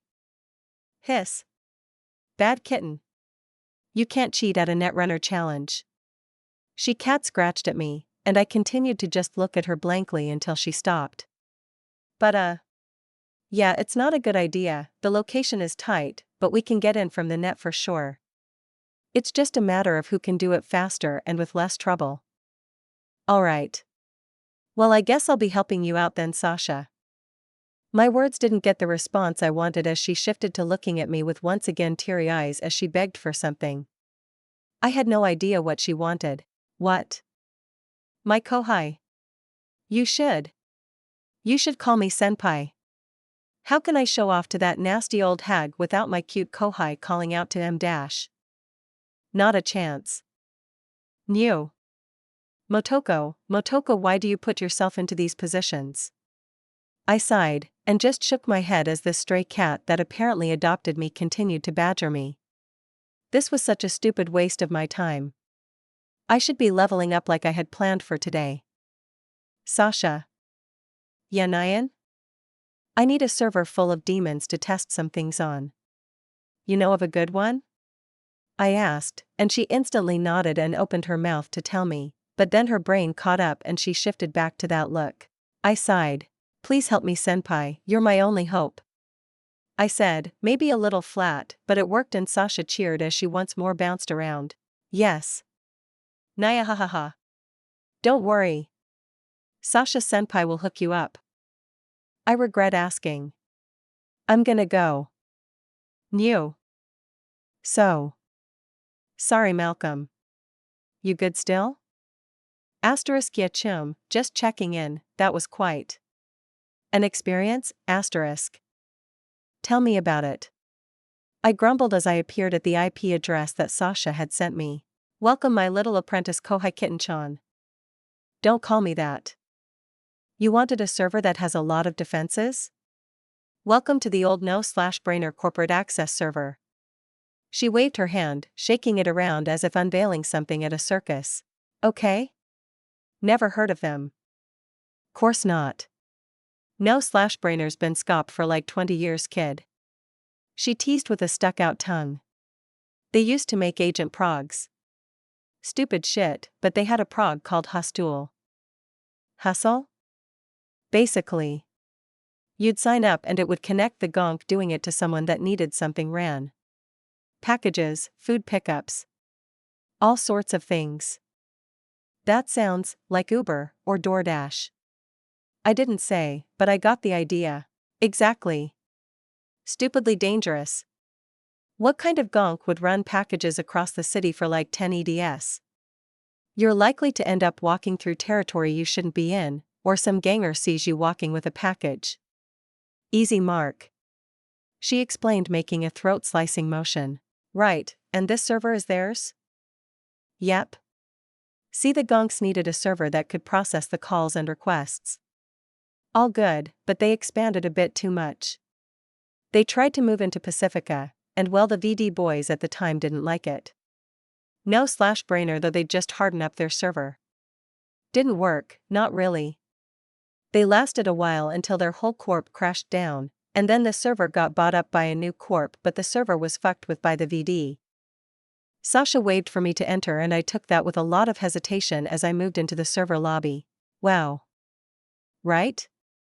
The server is still up. Let's just say one of the big netrunners tricked the current owners into not realizing they're powering the thing, but it's an absolute jungle. Not quite as bad as going over the Blackwall, but for just a random run? It's pretty intense. I looked over the lobby. Multiple IMPs wandered around, along with static turret demons, just waiting for an alert. I could see that the pathways out of the lobby were also pretty well secured just from a glance. That would take time to break through. Well, you wanted a mess of defenses. I didn't want to say perfect, that would give Sasha too much credit. Is there anything good on the server? Data or something? Nope. There's a reason no one comes here. Everything's been pulled, this entire server is dead code. But hey, it's what you wanted. Now can you tell your big senpai mysterious Nikonayan why you want to fight demons? Please. I ignored her and moved in, heat bullet already loading. Time to get to war-way it. I was halted as Sasha jumped in front of me with her arms out. What? I stopped in surprise, not sure what she was doing, but she smiled. This is the perfect chance for us to get a bit more used to each other. If we want to beat that bitch Kiwi, then we need to know how to netrun together. So let senpai help. I blinked and realized she. Yeah, okay. This wasn't just for me to grind some XP, but also to get used to working with another netrunner, something I hadn't really done before. The arena with Sasha had just been the two of us splitting up and that was it. Okay. You're right. We should do this together. It's a good time to figure out how to work together. Yay. Sasha bounced up and down and then threw me a wink while trying to act cute. Then as your senpai sensei-sama, I'll guide you in the first steps of working together as netrunners. I regret everything already. New. Sasha Yakovleva. Ice is down. She called out and looked up, as Kitten finished off another demon, giving Sasha time to break through. She stepped into the data path and Motoko joined her in moments. Seriously, even after burning herself out, she still tended to breach jump around like a rabbit. Maybe Usagi-chan should be her new nickname? No, Kitten Nyan was much cuter. The path behind them closed, blocking the resurging demons from following. That worked well. Motoko said as always her avatar had a tendency to look around, her eyes checking every corner as if just waiting for something to pop out. Yes. Your little sight demon was cute. Wouldn't mind trading for some data. No. That one's private. Her very uncute Kohai responded back instantly. Moo. Always so mean to her senpai. Not that Sasha didn't deserve it, she looked away. She'd never tried to take another netrunner under her wing like that, but cute little Motoko with her obvious crush had just been too much to ignore. Only for her to fuck it up. She squeezed her arm and relaxed. All good. Everything was good. She was flesh and blood. It was her, and not a monster under her skin. She wiped that thought from her brain, and focused on the here and now. Next room will have a data moat. You ever came across one? I know what it is. She said but didn't really answer the question. Nova Prime.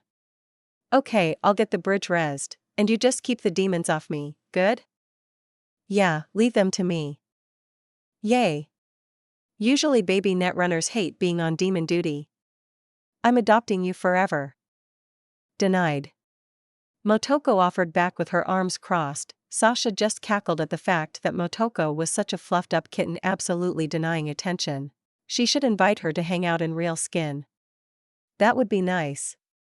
The door opened, and they both entered the next security room. The data moat was just as she remembered, a massive chunk missing from the bottom of the room. It wasn't just a visual thing, even Motoko's little breach jumps wouldn't be able to cross it, not until the server's bridge was reconnected. It was a literal hardware disconnect. Turrets dropped from the ceiling. The IMPs controlling the server's attack programs already opening up. While a succubus also manifested. Oh no. That was the old school fully nude ones. Good luck, Motoko. Don't fall for her digital wiles. Senpai Sasha was busy. Sasha focused on her task. A succubus was a bit much for most newbies, but Motoko was a bit more than that. Okay, access node, entered, ice bypassed, there's the bridge connection, but it's behind a whole lot of protections. Whoever designed this room wanted to keep a netrunner stuck here for a while. Sasha looked over and relaxed. Motoko had already ripped the succubus apart. Despite the demon's 4 programs, it didn't matter to Motoko's speed. That girl really was quick.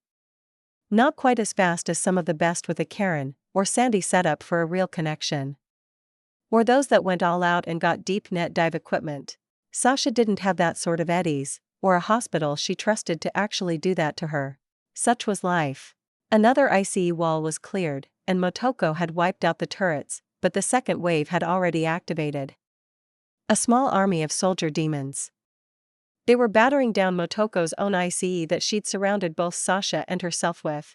Sasha had been ready to raise her own. It was rare to be able to truly trust her back on the net to another runner. Sasha was going to have to give her Kohai lots and lots of affection for being such a good girl. Ice cleared. Bridge is loading. She called out as she rose up, and set her own hacks to wiping demons to clear the path. Motoko's rapid light hacks were very clean. Low RAM, high output, but Sasha liked things a bit beefier. She started loading, relying on Motoko to keep her safe. 3 seconds, 5 seconds, 10 seconds. Upload complete. The wave of fire that exploded out of her hands wiped the entire group of demons, even causing some discoloration on the server walls. Huh. Take that. Sasha. Don't kill Steel. Motoko replied back, cutting the wind out of her sails. Wha? I was helping. I almost had them all. Her Kohai grumbled like a grumpy little kitten and headed for the bridge. Oh no. I'm sorry. She called out, rushing after. She'd ruined her little Kohai's big moment. She'd need to work extra hard to build up her confidence. Don't worry, kitten. Sasha is here. 250 XP gained. 250 XP gained. 250 XP gained. 250 XP gained. The numbers flowed, and I was a happy gamer. And here is the end. Like I said, just an old data processing server, but it has crazy defenses, haha. I was right, right? Yes, Sasha, this was actually surprisingly tough. It was good training. We work well together. Hee hee. Well, next time we should switch jobs. I want to see how well Kitten does breaking down IC instead of slaying demons. All I could do was nod. It would be a good idea, but how about we call it here for today though? I've been on the net all day, and my chum has been watching for me. Oh, that's so smart. What a good girl. Having a chum watching out for you. Eh. You're such a good kohai. She squeaked at me, and I once more got the feeling Sasha was sort of overcompensating a bit. It's just a good idea. Uh-huh. It is. I wish Sasha could trust Maine or one of the others to watch over her, but they're no good. She admitted, and I actually felt kinda bad. Sure, it was a big ask to have Malcolm basically sit around all day, and I was kinda sorta his boss as well, but he could say no, but hadn't so far. I would have to thank him when I logged. Well, thanks, Sasha, I appreciate this. Yes. Want to meet up with Best Senpai tomorrow? Oh. Or is that too soon? Let's say the day after at least. I have other things to do. Yes. I'll see you then, okay? She asked, and I couldn't help but send her an actual smile. Yeah, see you then. Hee hee. We both disappeared from the server not long after, and I arrived back at my lobby and logged out. Malcolm? Here, Toko. Malcolm called out as I rose up, blinking my eyes and stretching. Malcolm was laying across a few chairs with the laptop in his lap as he played some game on his agent while he watched. Hey, thanks, Malcolm, really. I appreciate you covering me. Hey, it's cool, chum. Seeing netrunner stuff is neat, and I don't like the idea of you laying there without someone covering you anyways. He offered as he sat up, placing the laptop on the chair he had his legs up on as he rose up and stretched himself. Oh man. I'm ready to move though. Yeah, me too. Want to grab some food? I can't, I ate like everything. I'm stuffed. I looked towards the bags of snacks we'd brought with, and yeah, he'd demolished it all. Alright, let's get out of here anyways. Definitely. Chapter 217. I'd hung out with Malcolm for a while, but we eventually split up as it was getting late, giving me time to look over my updates. Quick hack skill level up. 1 perk point gained. This was big all on its own. I'd finally managed to get quick hacks to 10. That last level up from 9 to 10 was really a slog, but I'd managed it. The feeling of shorty and how to twist and alter data on the fly felt surreal. What was a quick hack, but a long hack already programmed and ready? Why not alter some variables when needed on the fly? It was a big jump, but as always the perk was even bigger. Level up achieved. 1 stat point gained. 1 skill point gained. I had leveled up once after killing so many demons. Dozens of the things had been spawned in that server. It wasn't quite as crazy as that first server that Yoko had tossed me into, but it was still an excellent spot for some practice. I'd have to see if I could go through it solo at some point.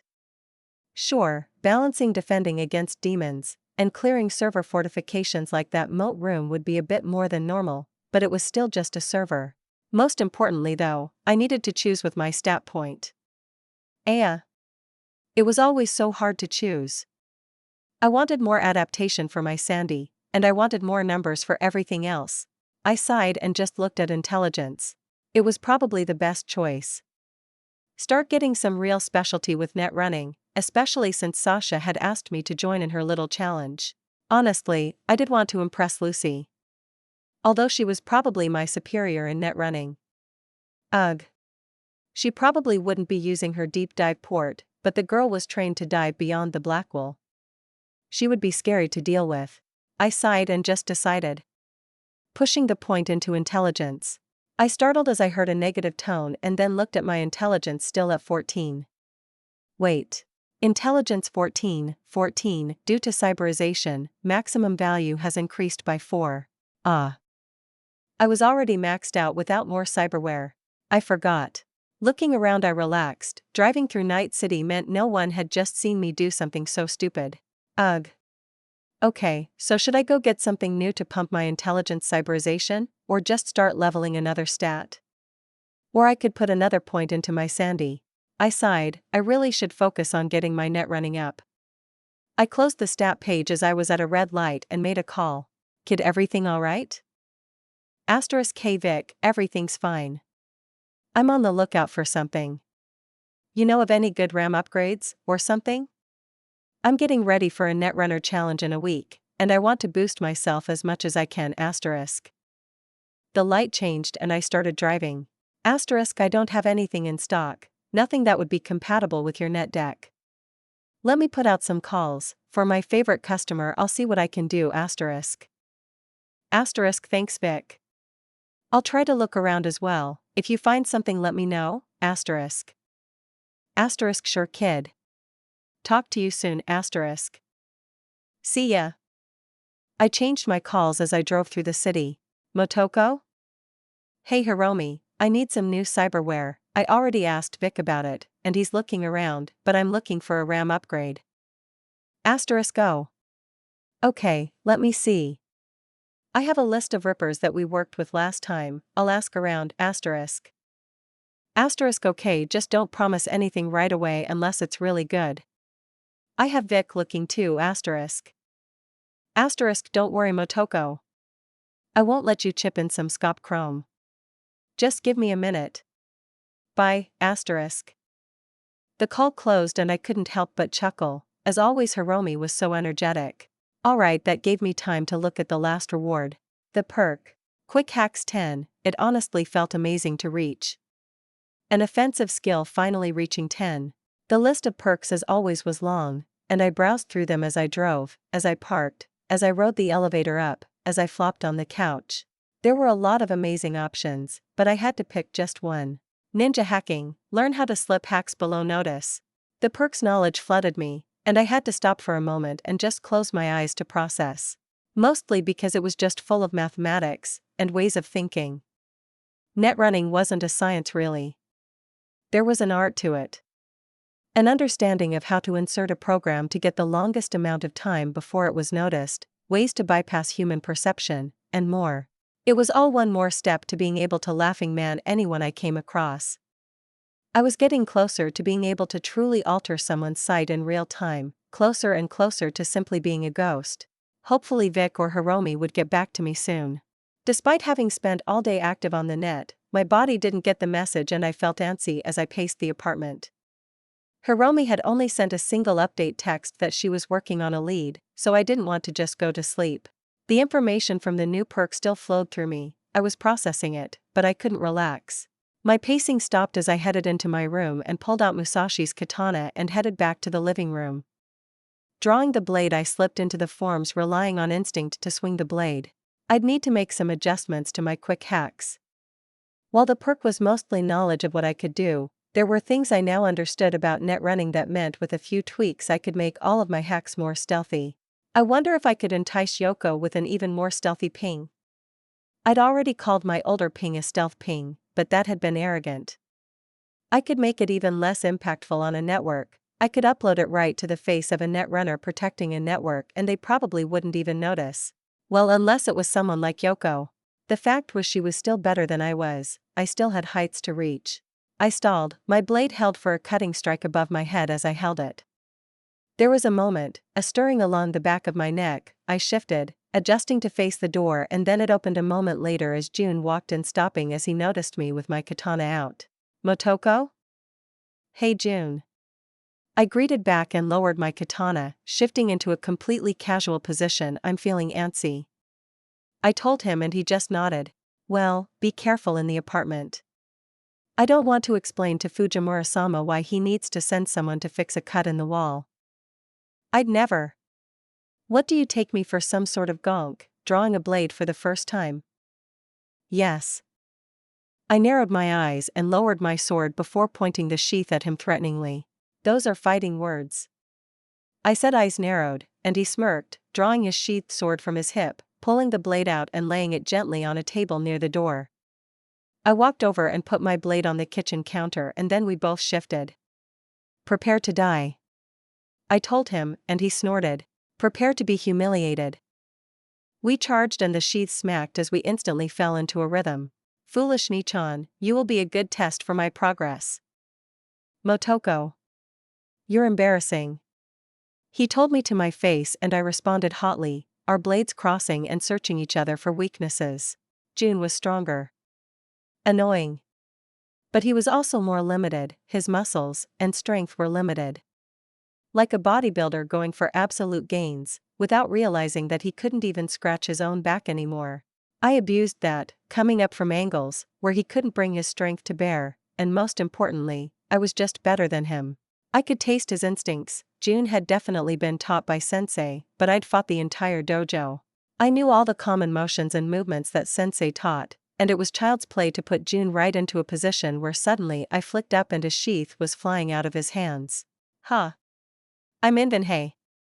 I growled as he grabbed my wrist while I raised my hands in victory. That's a real bitty. I went flying as he spun, lifting me entirely off my feet and flung me like a ragdoll towards the couch. I spun, shifting my angle and landed feet first spread out and staring right at him. No, that's bullshit, he grumbled pointing at my successful save.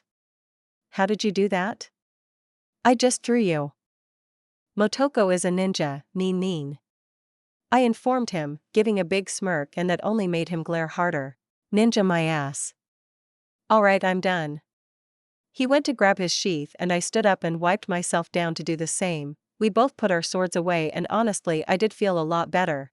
Thanks Vic, I confirmed, as my favorite ripper had found something. A RAM upgrade that would be a solid upgrade. It wasn't top of the line, and it wasn't bottom of the barrel, but anything was better than nothing to be fair. I pulled away from the couch where I'd been lazing around and sent a text to Hiromi. Asterisk Motoko, Vic pulled through, he found a Zetatech 6.5 RAM. It's usable asterisk. Hiromi, hold on. I blinked at the quick response, but Hiromi was going to Hiromi so I headed into my room to check some stuff. My Tachikoma project was doing well, I noticed. The little drone was wheeling around doing much better than it had when I first put it down. It still spent most of the day exploring my room, but that was fine. Wandering around, I snatched up some equipment, grabbed my guns and such. Before stopping and grabbing a katana. I was so close. Just a little more and I could finally level it up. Then I headed out. June was in his room napping so I left quietly and headed towards the elevator. I could go see Vic while I waited for Hiromi, probably go check out the RAM he found. I'd hate to find some scop shit from another ripper. Just as I was unlocking my quadra I got a call back from Hiromi. Asterisk Motoko. Okay, listen. I just got a contact, someone is selling some really nice netrunning cyberware. A whole batch, asterisk. I blinked at how breathless she sounded coming through the agent, and then felt excited. Asterisk really? Do you know what, asterisk? Somewhat, I got confirmation on some RAM, a Raven Micro RAM, T3716, she offered, and honestly? I had no idea if that was good or not. Asterisk whoa. That's great Hiromi. Okay, give me a second to check in with Vic, but I still want to check on this sale. Meet up, asterisk. Asterisk yes. Sending my cords, asterisk. I nodded, and ended the call as I jumped in. Sending Vic a message asking about the T3716. I pulled up to find Hiromi waiting on the side of a road, obviously having just come out of a market area in City Central, and sliding into the passenger seat. She was practically bouncing, showing how excited she was. I talked to Vic, he said the T3716 is top of the line. Way better than the RAM he managed to find.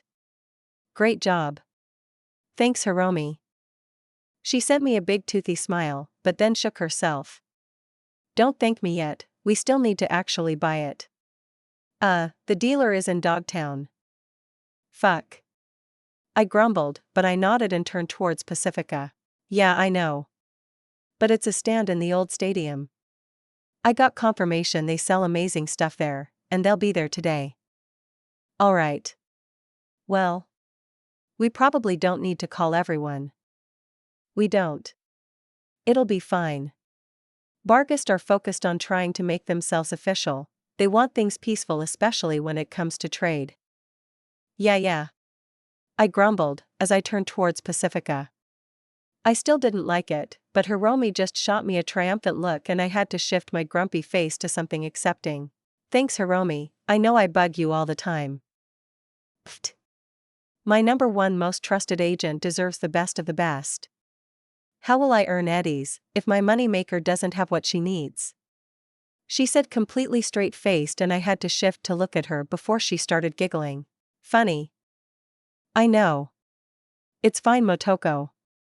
We make so many eddies, and this is a great experience. My classes at Arasaka are good but they leave a lot of things out. Like making contacts on the black market. She said and I heard her irritation. Stupid formulaic classes. They tell you that having black market contacts can be useful, but don't actually teach you how. But you figured it out. But I figured it out. It's something I can put on my worker log. I've had some of the teachers pay a lot more attention to me after everything. And that's good? It's great. I'm actually treated as an important student. You remember Tomaru? You pulled your gun on him when he tried to touch you once. It was a while ago. Yeah, I don't. Sorry. I made the turn onto the freeway. Heh. No, it's better that you don't. He used to cause me a lot of problems, thought he was hot shit, but the teachers actually stopped him from fucking with me after class. She smirked. I could see it out of the corner of my eye as she told the story. Want me to kill him? Nah, she denied, and there was a sinister edge to it all. He isn't worth it, and he's below me now in the hierarchy, everyone knows it. His father is a bit higher than my parents, but now I'm above him from my own work. It's made things interesting. Well, I'm glad classes are going well. Yeah. She trailed off, but I didn't press. Hiromi had never really enjoyed her schooling. I think the only reason she even went is because of my urging her to go. But if some shitlord corpo was fucking with my chum, I'd visit him and make sure that problem was nipped in the bud. We made it to the massive wall around Dogtown, and went through their security with Hiromi handling the pass, and then we were through. The badly maintained streets rumbled beneath the quadra as we turned towards the old stadium. We found a parking space, and I locked up the quadra and even activated the Tachikoma, just in case. I wanted to know the moment someone stupidly tried to steal my quadra. I looked around double-checking the wandering people around us, as I stuck close to Hiromi. Hiromi didn't seem to mind my presence at her side as I stayed close. At least she understood this place was dangerous even if she constantly argued the opposite. We headed up the long stairs, past more than a few Bargus troops. Most of them were street kids dressed up like soldiers. New recruits instead of the original unit that had turned traitor and took over Dogtown. Walking inside, I let Hiromi guide us, keeping a close watch on everyone that even walked near us. My eyes locked open, and hand on the katana at my hip. I watched, ready and willing to cut down anyone that caused trouble. No cyber psychos jumped out of the woodwork, and no one tried to pickpocket, or worse. It was just a normal trip through the stadium as Hiromi guided us to a corner where an old van had been parked. An actual van. I had no idea how it had gotten up here. There must be some sort of vehicle entrance down the way. The side door was closed and resting against an old beach chair was a netrunner? I guess? It felt like someone trying too hard to appear to be a netrunner than anything. Netrunning suit, goggles, that were pulled up, and some older equipment, an actual external cyberdeck, a Zetatech micromaid if my quick scan told the truth. I'm Mitsunashi, here to see Coco. Yeah? The boy asked, his eyes flashing as he scanned over Hiromi, and looked at me. I just waited, letting it happen before he nodded. Alright then chums. Let me introduce you to the product. He waved behind him, and the door opened. And inside, there was a lot of gear. Cyberware hung from little hooks through the van, plastic bags sealed and hopefully secure. Either way I'd be doing a full clean before installing any of this. I had a feeling I was dealing with a scav seller now. Good. I'd like confirmation on what we discussed. Yeah, Corp, I get you. He grumbled, seemingly annoyed at Hiromi's professionalism. He stood up and stepped into the van, pulling a few packages off hooks more than what I had originally asked for. What was Hiromi up to? Then he laid them all out and I looked it over. There was the Raven Microcybernetics RAM. I looked over the package doing a quick scan, and it looked functional. You wanted the T3716, right? Good shit right there. Real top of the line. Its former owner was a runner, got derezed going up against Corpo security. His chrome is going out to the public now with a bit of his anti-Corpo spirit along with it. Or I guess if you're core, then you can do something good with his chrome, or whatever you Corpos believe. I'm not. Hiromi started, but then just shook it off. Motoko? Looks good. Nothing on my scan shows damage. Course not. I don't sell scop. Hansen would flatline any dealer here selling like that. I pay good eddies for a space right here. He grumbled at me, but I just nodded, uncaring about his opinion. As if that would stop him from selling me something not working if he could. And the other pieces? Hiromi asked hesitantly, and I took a look away from what I had wanted to see what else Hiromi had found. The first that caught my eye was an X disc. Something I already had, but... well, mine was scop, literal trash I pulled from a scav den. This was another top of the line. Same company too. Raven Microcybernetics put out good equipment. It only took a glance over the cyberware to confirm they were functional. Yeah, I wanted it. I reached over and shifted the package on top of the other, then looked at what was left. 2 packages and both. Okay, that was a good selection. I looked at Hiromi and she smiled as I gave her a nod and thanks. Is that Camillo? Course it is. The seller commented. Top of the line. Well, top of the line for stuff that isn't super rare. It's a RAM manager, and not a reallocator. Pfft. If you think I'd be selling a reallocator off the back of the van and not just calling up some top runners to bid it away, you're crazy. He responded back and all I could do was chuckle along with him. Fair enough. I looked it over. Camilla was not what I would call top of the line, but it was functional, and it did what it said on the tin. More RAM and a faster restore time. It meant more hacks, less heat. I scanned it over, and once again everything seemed in order. Even the cords inside the packaging were individually wrapped so they wouldn't cause any issue for the delicate cyberware. I put it on top of the pile. This was going to cost me, but I looked at the last thing and I put it on top as well. Not as needed, but this was definitely a Hiromi thing. Self-ice. Protection against quick hacks, at least somewhat. I'd have to check what sort of ICE it was using, and probably program in something even better. Something more personal, but it would give me automatic protection without me needing to constantly fend everything off myself. Plus it also came with an additional bit of RAM. Literally everything here did.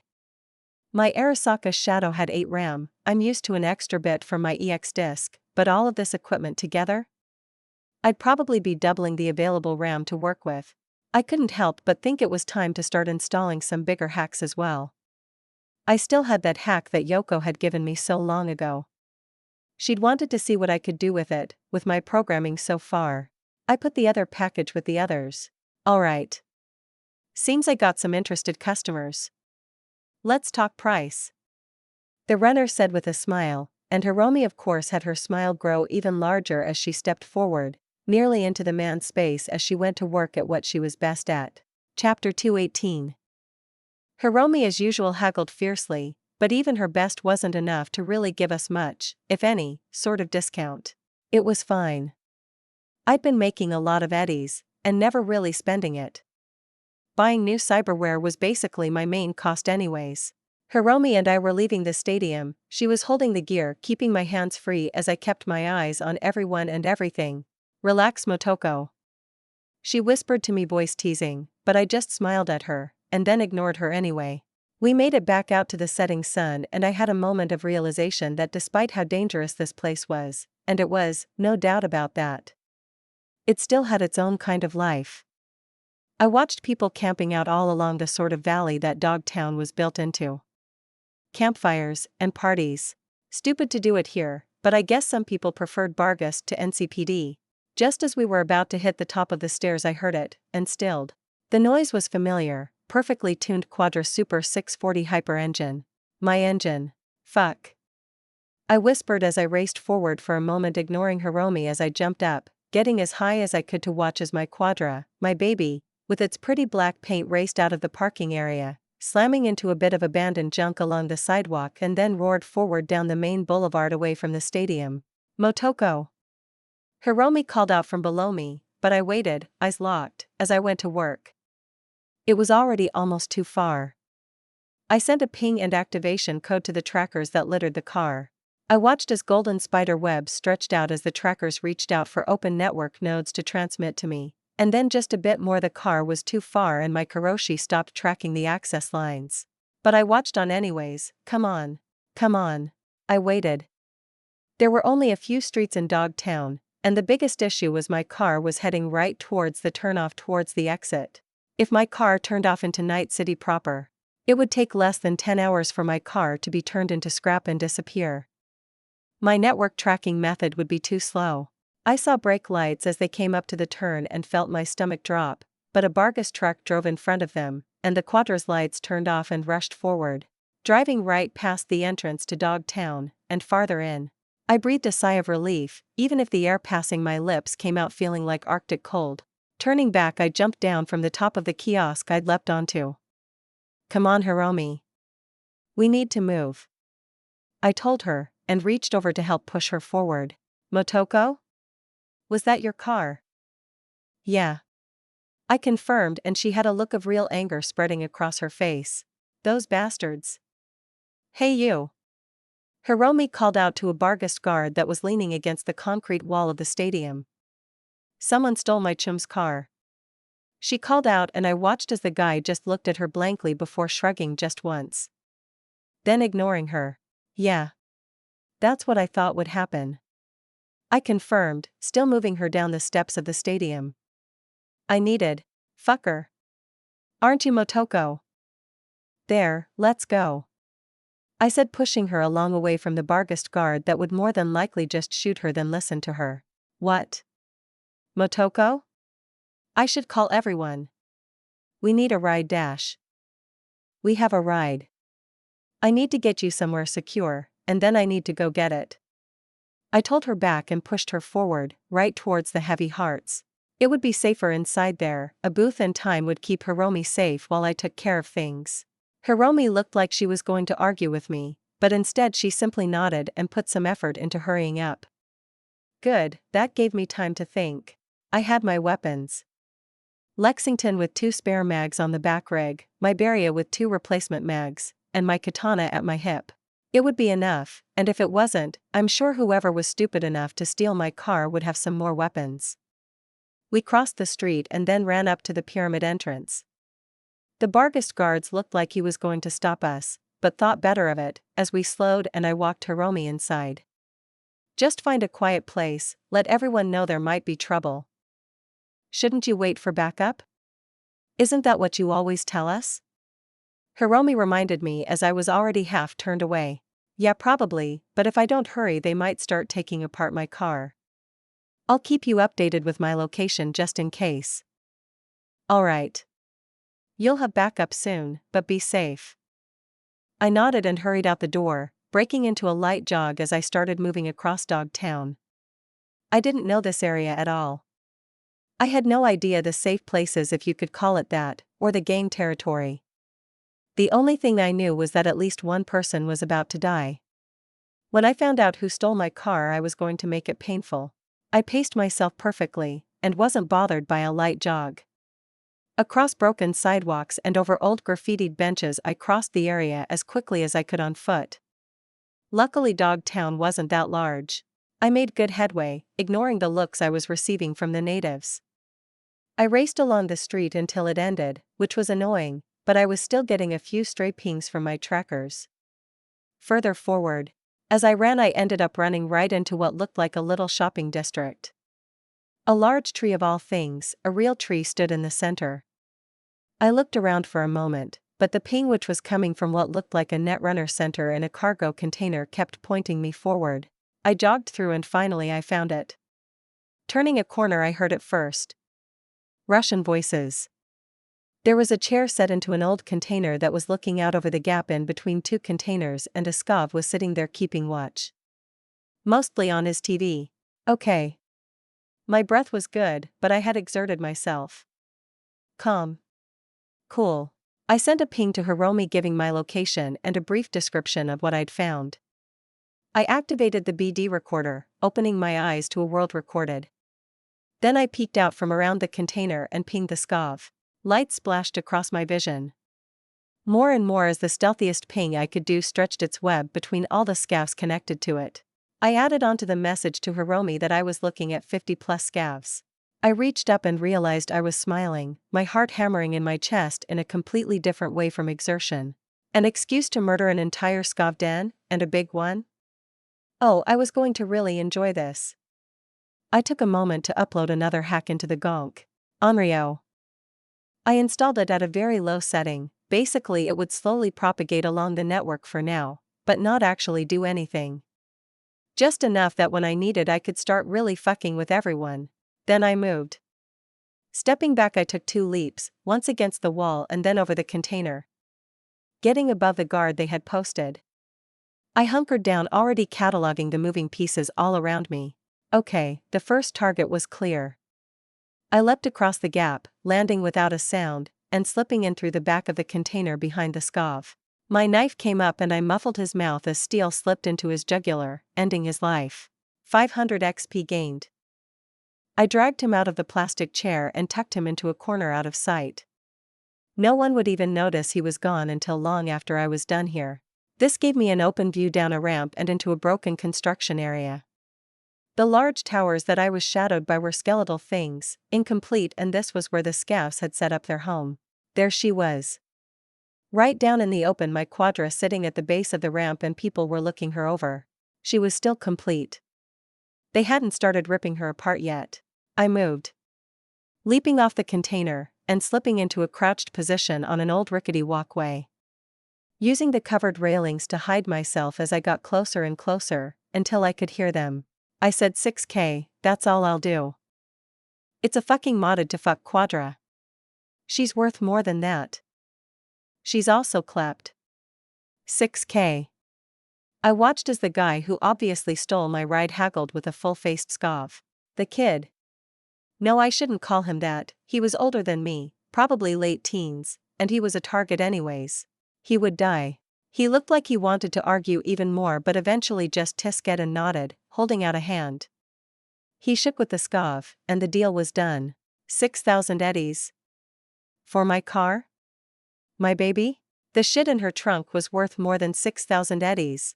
I watched as the thief handed over a shard. He'd already copied the shard?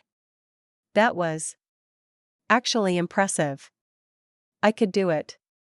Probably.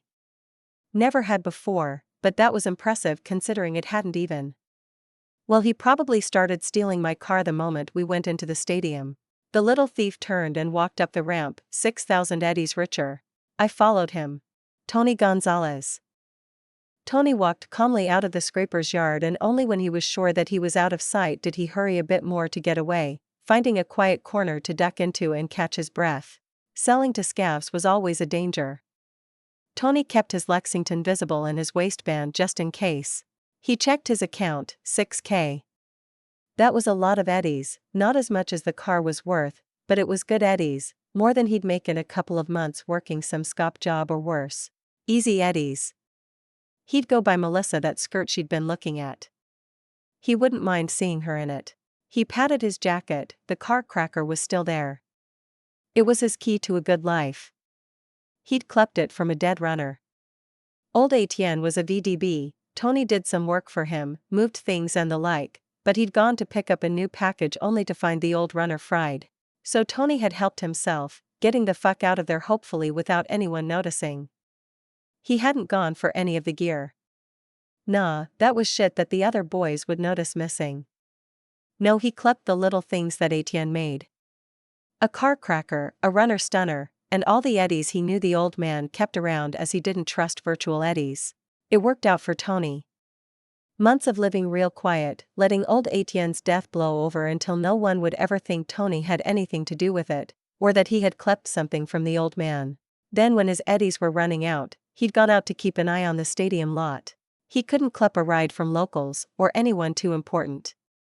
There was a way of things, and pissing off Bargast would end with him dead in a ditch, but some outsiders coming to use the black market? Outsider kids even? Just a couple girls, corpo and street rat, coming to the black market to feel the thrill probably. Buy something illegal, get into some trouble. Now they'd have a story to tell about their stolen souped-up car. Probably daddy's or something. Tony nodded as he made to move on, only he couldn't. His legs dropped as quickly as his blood pressure, as his throat was opened up. 250 XP gained. I took a moment to look through the gonk's pockets, a stun stick, nasty fucker too, and a car cracker. It'd sync up to a vehicle's onboard computer, override the key system, and with just a press of a button most cars would flash a new key and you'd be off. The only problem was, my Quadra had good security, it probably took a while to crack. When I got out of here, I was going to update the security even more. Fucking hell. With that cleared up, I headed back to the tower that was basically a massive scav den. I looked over the numbers from back on top of the storage containers hidden among the refuse. There were net runners around, but not good ones. These weren't security runners, but thugs. People with quick hacks meant to try and disable their targets, and while normally I'd be a lot more wary, with my stealth quick hacking perk that I'd just picked up, I felt like a ghost as I uploaded more hacks through the gonks I could see standing around my Quadra. There were a lot of people just inside this construction area, and it was a surprise just how many more of them lived inside the half-finished skyscraper. This was a nest. Maybe even a distribution center for a massive scav gang. I'd never heard anything about this place, but then again, if the data I'd gathered led to Dogtown, I'd also ignored it and moved on, thinking it was insane to follow it. Good thing I was feeling particularly insane at the moment. Onryo had spread to everyone. Time to initiate level 1, I sent out the code that would cause her to start getting a bit more aggressive. I needed to clear out the stragglers first. There was a sniper along the side, he'd be my first target, just to be safe. I moved, jumped up and onto the rooftop, only taking a moment to look up, to make sure I'd be out of sight of anyone on the upper levels of the scraper. Then I moved, sticking to the shadows cast by the setting sun, and moving across the construction site unseen.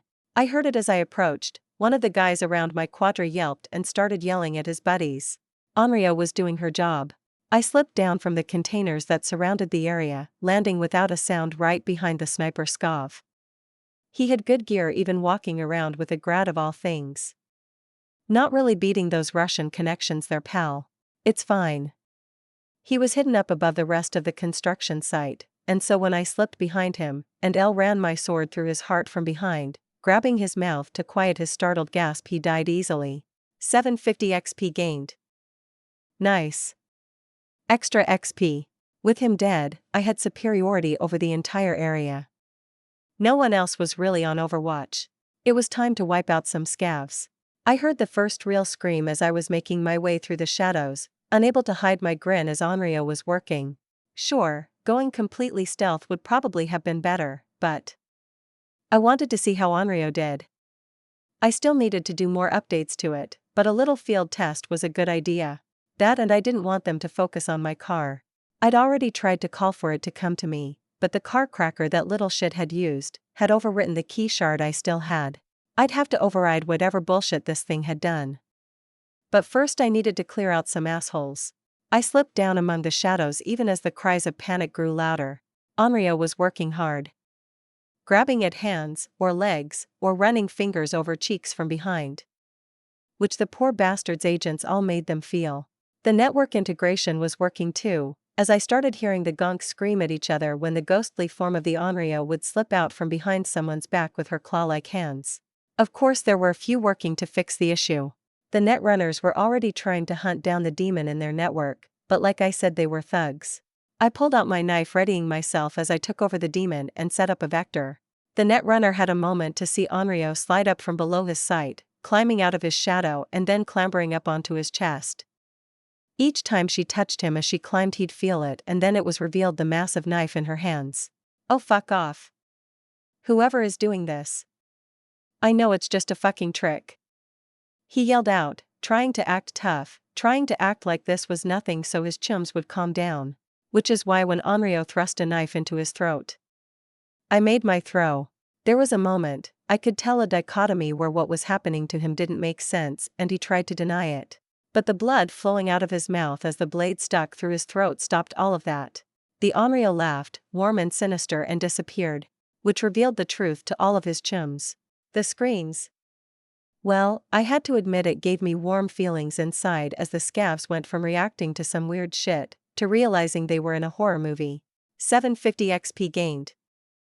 I had one more knife, and then I'd have to start collecting more. I grinned. The shock, the fear, it already affected their ability to try and pin me down. Instead of sticking together, or sending out groups, the scavs were splintering, some were running in fear back into the building, some together, and some started firing randomly. One scav actually shot one of his chums when the Onryo was sliding along that guy's face. 500 XP gained. I guess if I got some idiots to kill each other it still counted. That was nice. There were about 16 scavs in the area at the start, 2 down, 14 more to go, and then however many were in this building. Time to get to work. I started running, rushing through the maze like stacks of containers and trash that was built up all around the area. I knew where they were, but they had no idea where I was. The first scav I ran into was hiding. Shotgun pointed towards the only area where he jammed himself. The pauser was shaking and wavering.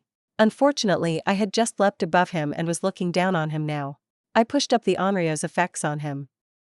Suddenly, hands were crawling up his face, scratching and clawing at his eyes. Agents weren't meant to cause pain, but well.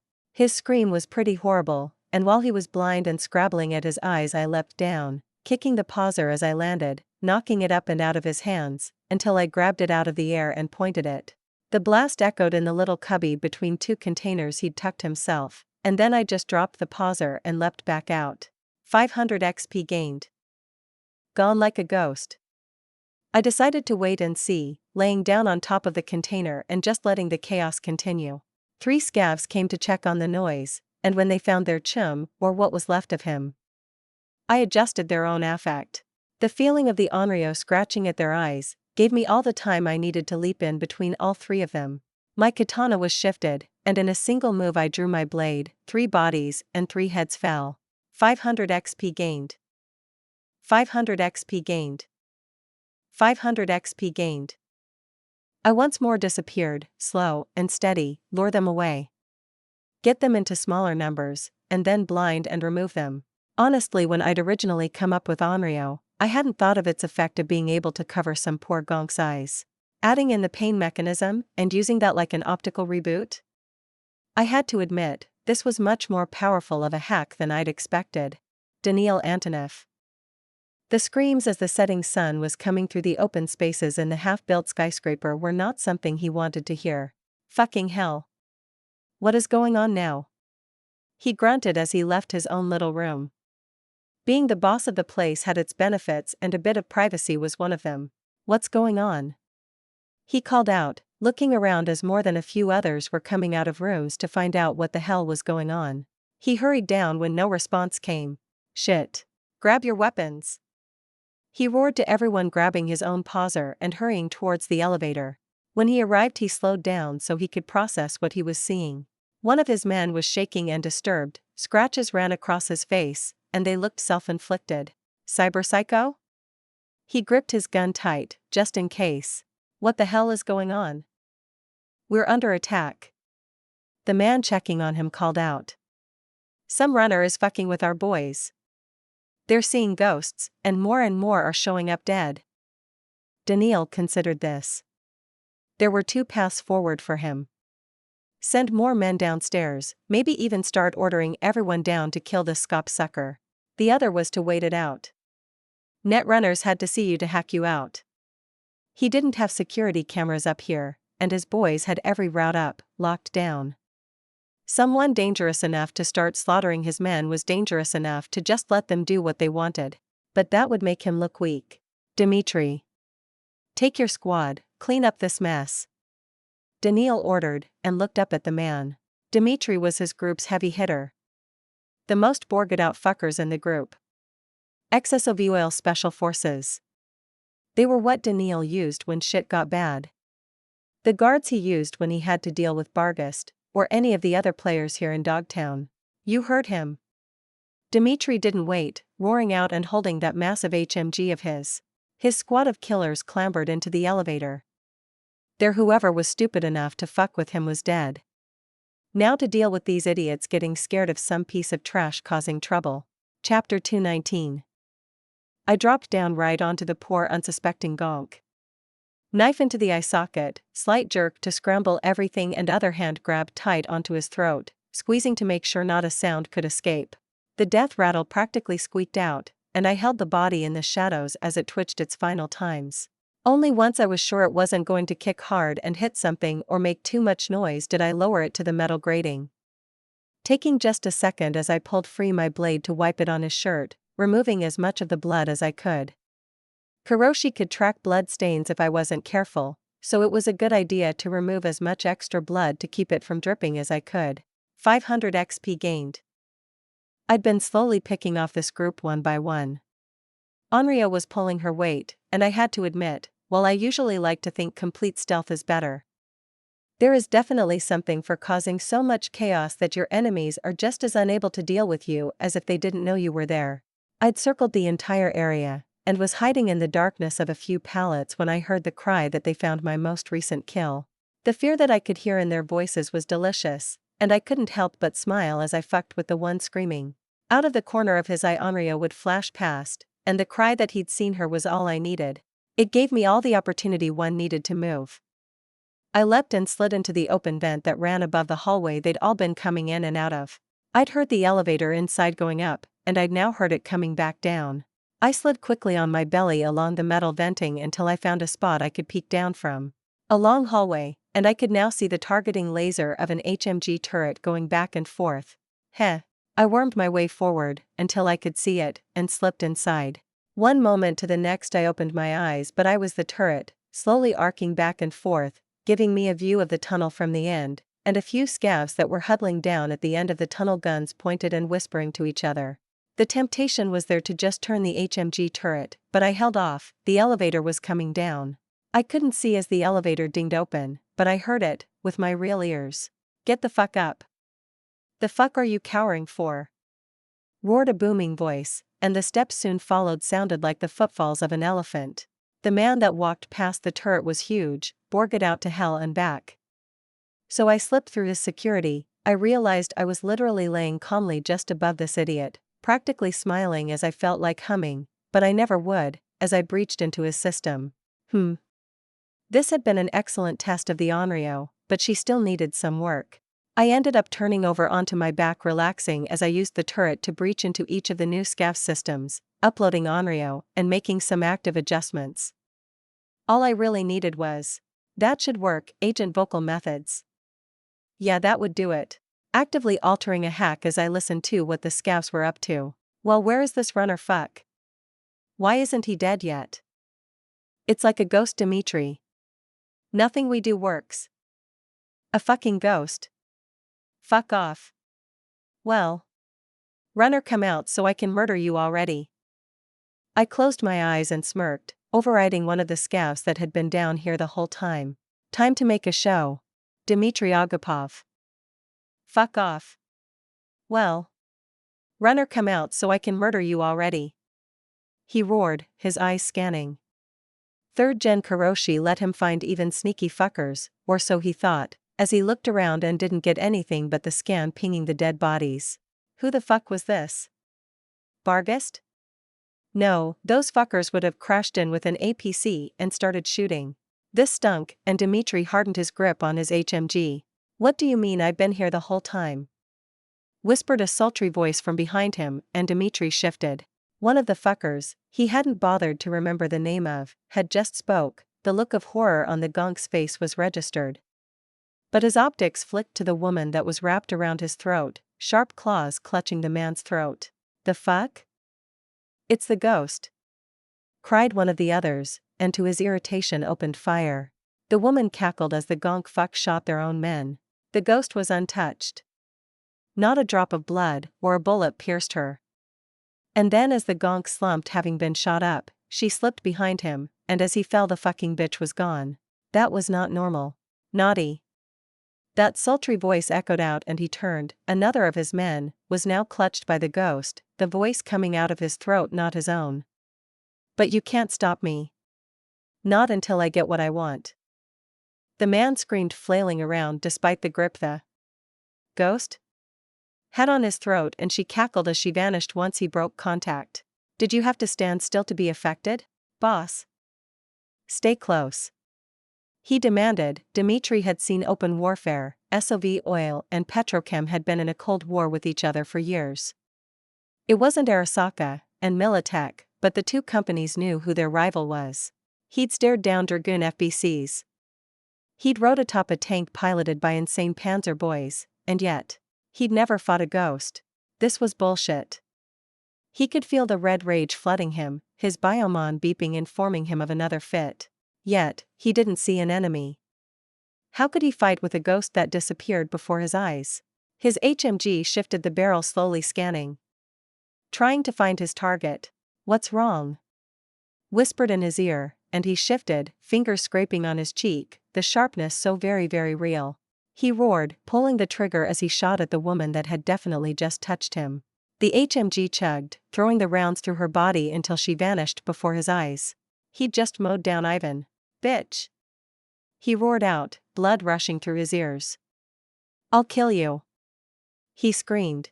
Oh, but why? We're becoming such good friends. Kill that one next. His ugly face annoys me. She whispered sweetly into his ear, and pointed at some fucker he didn't actually know the name of. His eyes widened behind the scav mask and he stepped back. Dmitri wanted to murder him just because he acted like he was going to kill the gonk. Fuck off. He roared, punching at the stupid ghost woman on his shoulder only for faint laughter to come to his ear. His biomon beeped. What? He felt his heart pick up, adrenaline spike, and he roared as rage washed over him. How? What? Where was the enemy? What was his Karoshi shifted, the fuckers around him? All of them had their IFF changed to red. Enemies. Here. Fucking die. He screamed as he unloaded. The sound of his biomon beeping in urgency was silenced, never to reach through his agent as he killed the traitors. Yes. This was their plan, to kill him. A ghost? Nonsense. These were just traitors.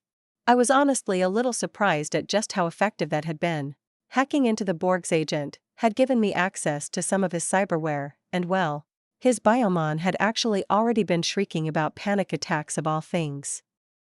Trying to keep him calm, so I just flipped it around. A real big shot of adrenaline and a few other things. The man kept his blood pump, and he'd flipped out. I think I'd just sent the guy into a full-on cyber psycho event. Cool.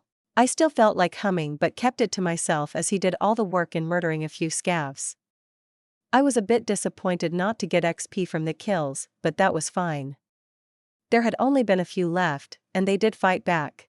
The Borg was bloody, a few of the scavs had fired on him when he started attacking them, and well, that was all to my benefit. He continued to pace around like a bear, screaming for the traitors to come out. For them to reveal themselves. I thought about taking him out. Beria would do it without much issue, but I had a nice situation here. The appearance of Onryo flashed in his optics, the IFF in his optics marking it as an ally. She waved for him and headed back inside. This was just fucking sinister. I felt myself grinning like some evil villain as he followed in a rush, not sure whether he was going to try and kill her or not, but he followed, all the way back inside, past my overwritten HMG turret, and into the elevator as I lured him in again. Then the elevator went up. Look at them. Traitors, they're going to kill you. Kill them. Onryo whispered in his ear, using his agent to speak to him, as she lured him into a bloodbath. Unfortunately, I opened my eyes and sighed. I couldn't see what was happening through his optics. I'd have to work on something that let me do that, so this game was over. I slipped back out of the vent and took just a moment to activate the HMG to fire at any of the scavs that came down. Then I looked over the now dead quiet construction site.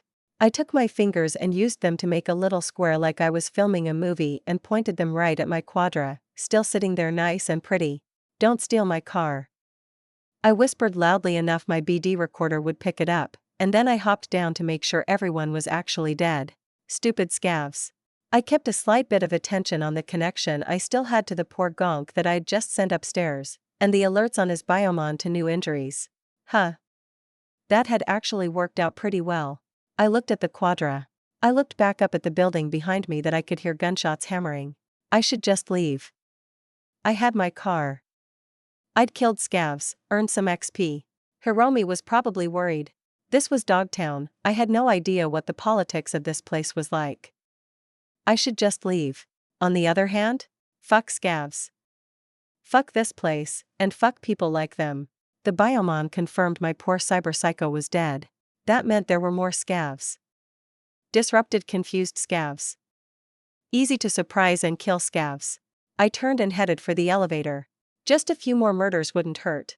I headed back into the little pathway reaching the HMG turret and the elevator, but I left the HMG where it was. As much fun as it would be to bring that up with me, she'd do a good job making sure no rats ran away. Besides, I was on a quest. The elevator closed behind me, and I closed my eyes to focus myself. My hand reached over and grabbed at the hilt of my katana. I was close to reaching that final number. Sensei would be very surprised if I manage it before I have to head back to the dojo.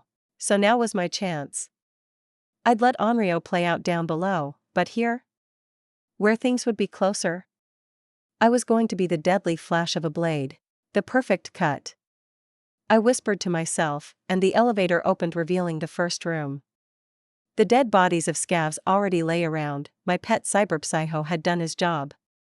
But I moved forward, calm strides, as I was on a sort of walkway around a lower floor room. It might have been pretty fancy if it wasn't half complete, and covered in scav entrails. I stepped forward and looked down, instantly seeing a few scavs, and my poor cyberpsycho. He'd been shot to hell laying in a slump in the center of the room. Ping went out, spreading golden lines across my vision, as I instantly started breaching into the scav system. Weapon glitch, uploaded into their network, and then I readied the next hack. Stepping up onto the railing, I stepped over and into the air, letting myself drop. Calm. Cool. The perfect cut. My foot touched the ground, and I activated my Sandevistan. Instantly I shifted my momentum forward and launched at the scavs that hadn't even registered I was there yet. The blade slipped from my sheath, with a whisper, flash of steel, and I was through the first scav. 500 XP gained. Their eyes went out, and a moment later my blade slipped through an open neck, sliding out, to cut through the second scav's arm that had been raised up to fire a Omaha, which never fired. Limb and gun flipped away as I finished the final cut, and all the scavs in the room slumped dead. My neck burned lightly, but I breathed in and out. More. I needed a bit more to find that perfect cut. To push myself just a little bit farther. I turned towards the hallway leading out of this lower room, and followed the golden lights. The next scav I found never even realized he was dead as I simply cut through him and moved into the room he had just left. Sandevistan activated, giving me the time I needed as I rushed forward.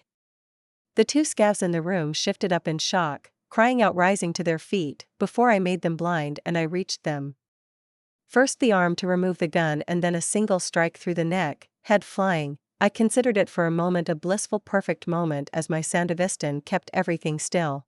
My hand reached up grabbing dirty hair and I spun, sending the now decapitated head soaring through the air right into the blind face of his compatriot. I gave it a moment mostly because I wanted to see what would happen. I watched as he stumbled back sputtering and shrieking, blind to the world. 1 step. 2 step.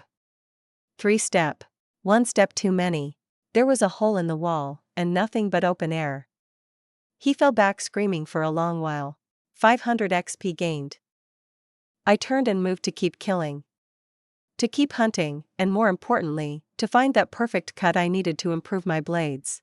I cut through scav after scav. Blind flailing, weapon failing scavs, each of them nothing but bodies to cut down as I systematically removed their ability to harm me, and then simply removed them. Until I was chasing the last golden light, leaping down I found a bridge just settling and a scav rushing across a sort of drawbridge of all things. I chased after, easily catching up footsteps utterly silent as instead of simply cutting him down I kicked him square in the back sending him smashing face first into the metal grill floor. Going somewhere? I asked, sexy Motoko voice, active and sinister. Fuck. Bitch. He cursed me as he spun around and raised a barrier himself, the Borg killer pointed and nothing. A noise of failure as he pulled the trigger a few times earning the same thing. Mine's better. I offered and drew my own barrier and fired. His shriek was music to my ears as I shot the barrier right out of his hand, the shrapnel sending his flinching back and screaming. So this was it? A pathetic scav crying as he held his bloodied hand. No grand battle? I mean, this would be an awesome place to have a cool sword fight or something. I realized that I was expecting too much. This guy wasn't going to give me anything worthwhile. So instead of listening to his blabbering anymore, or even giving him the benefit of my own words, I just pulled the trigger. 1000 XP gained. Wait, that meant he was the leader? That guy? Crying on the ground guy? Geez, what a waste. That guy was good enough to take the entire scraper under his control, and craft it into a fortress. Of sorts anyways. That guy? How embarrassing. Too bad their little fortress wasn't good enough to even slow me down. I looked out over Dogtown from a few stories up and just watched all the people move around. Then I blinked as I recognized something. Huh. I blinked my eyes as I made a call, and then used that to route through a connection. Ichi picked up the call. Motoko. There you are. Hiromi is freaking out, but we got a location. Everything good?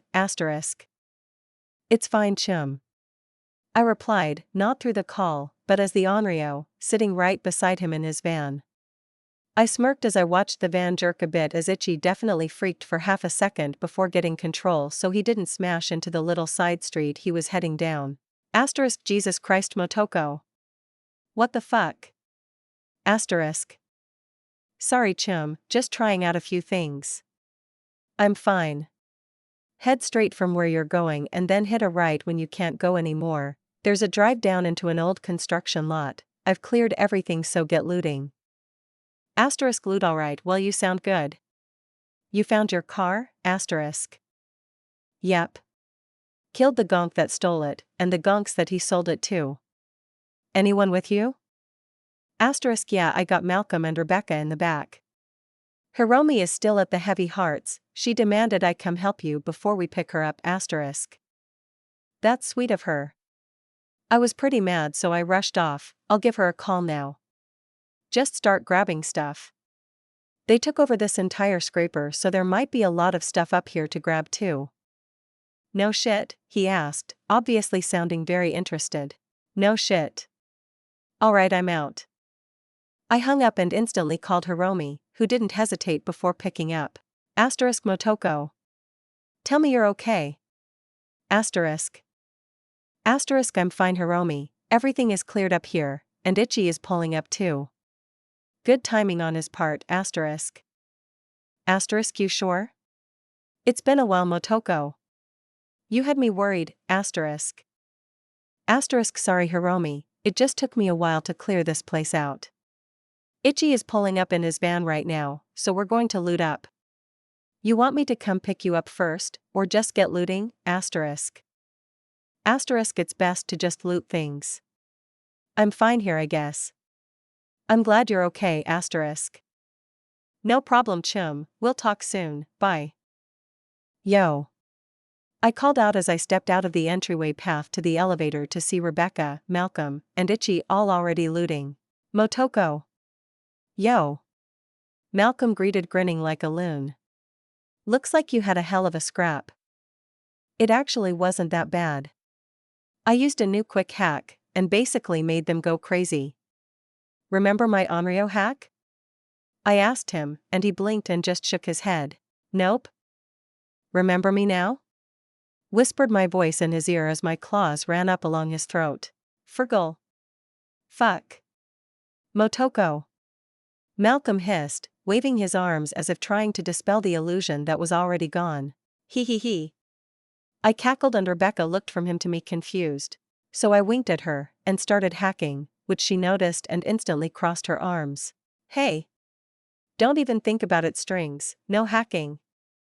Ah. I whined at her while smirking evilly. It's really funny though. Nuh-uh. No. She pointed and I raised my hands in surrender. Okay. So how's looting coming? Mostly trash so far, that guy had a grad. Rebecca pointed at weapon resting against Itchy's truck as Itchy stepped off the truck grabbing a few weapons and then bringing them into the back to store away. Preem, there's a ton of stuff upstairs too. We'll need to gather everything we can. I said loud enough for all three. One step ahead of you, Motoko. Itchy called out, and came around the back of the truck pushing a loader. Alright, I'll show you both where the elevator is. I called out to the boys and guided them back to the tunnel, making sure to disable the HMG turret, which both boys were already eyeing. Go on, get that later if you want it. I told them laughing, and went back to help Rebecca. Hey Strings! Come nab these will you? She called out waving as I approached where Rebecca was squatting over one of the corpses. It was one of the more borged out guys that came out with my pet cyber psycho. Oh, Eddie shards? Yep. You can get them right? Yeah. I confirmed, although I didn't usually think about it. I leaned down and after a few seconds the shard port popped the shard out, which I collected. Rebecca grinned seemingly pleased at the minor eddies on shards like these, and immediately started grabbing guns. I shrugged if it made her happy. Chapter 220. We were making good progress and frankly there was a lot of stuff. Itchy was actually considering heading out with his van and coming back with the behemoth and Hiromi was angling for that, but I kind of wanted to just get the good stuff and get out. I took a break from grabbing loot to head to my quadra. My old shard literally didn't work anymore, and that alone pissed me off all over again. I'd ended up breaking into my own car just to figure out what the hell had happened. That device the gonk that stole my car had really was a shard writer. It reset the vehicle to a new shard, basically rekeying the car. The fact was my old shard really was useless. I had to flash a new shard as I wasn't sure which of the gonks had actually kept my car's new shard and I didn't want to find out. Rekeying my car took a while and when I finally opened the car I rolled my eyes at the mess inside. The fucker had obviously been going through some shit, mostly my grenade box was opened, and from the way it looked, I'd put money on him realizing it was a bunch of grenades and doing everything possible to ignore that fact. People were so squeamish about explosives in the same car as them. But there was something missing. Tachikoma? I'd set it on guard mode, but where was it? I reached out with the control shard and it did instantly connect, which had me relaxing, but when I looked through the Tachikoma's eyes I could only see darkness. I bent down and stuck my head entirely under the seat. How did you get back there? I couldn't help but wonder as it was not just under the seat stuck as it struggled weakly trying to move, but was even upside down. I reached in and with a bit of untangling got it free and flipped back right side up. It wiggled a little. It must have reacted to the intrusion on the car but got itself stuck under the seat. We really need to work on your thought process, I told it, as I settled it on the passenger seat and double-checked my car's computer. The rekeying device was very brute force, and the last thing I needed was my poor car to fry its own computer. Thankfully whoever had made the thing was talented. It hadn't fried anything, simply disrupted the normal system long enough to switch keys. All good, chum? Rebecca called out as she stuck her head in the cab. Yeah, I rekeyed my car, and thankfully nothing is fried or broken. Damn. You said this was from a piece of tech? She asked, and I pulled the carjacker out from my jacket pocket and handed it to her. Wait, really? This thing stole your car? Yeah, it took a bit. It needs to break the security and then slowly convince the car that a new shard is the key, but that's what it does. Huh. Rebecca whispered, folding it over in her hands as she looked at it in interest. You want it? I offered, because that was a greedy look on her face all right. Wait, really? You sure? I don't need it, Becca. If I want to break into a car and steal it I just break into it and steal it. That thing would take like 10-20 minutes minimum on most vehicles, and I doubt it'll work on the real top of the line stuff. Malcolm's Caliban is safe.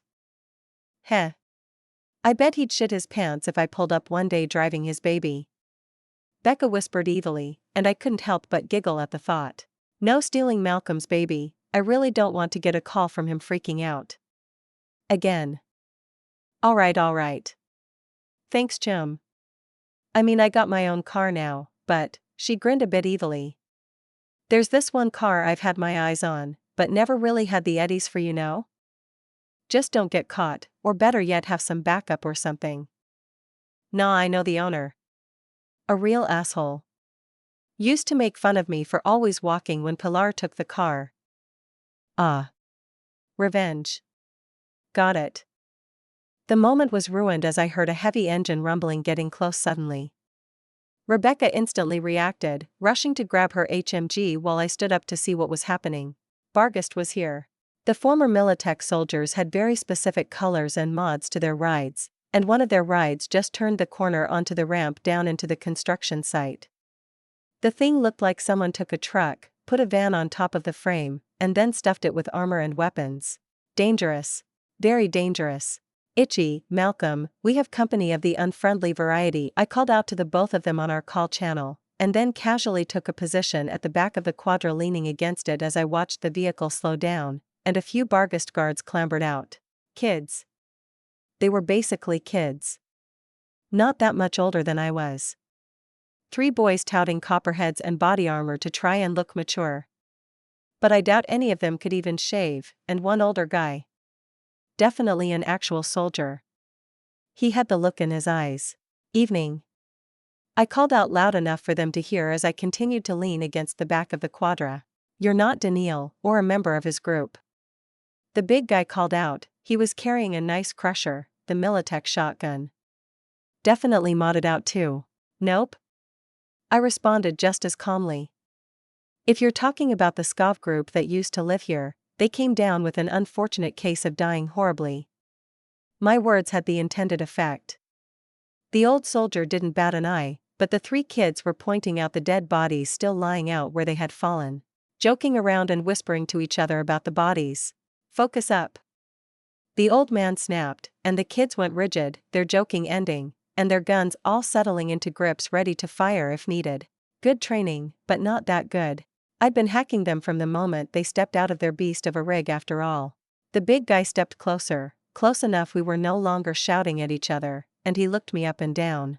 There was a flicker in his face. No doubt he was trying to square the situation. Teenage girl with a lot of chrome sitting in the middle of a former scav base that was now a graveyard. His brain was no doubt fighting against the reality of what was in front of him. To my surprise, he nodded simply.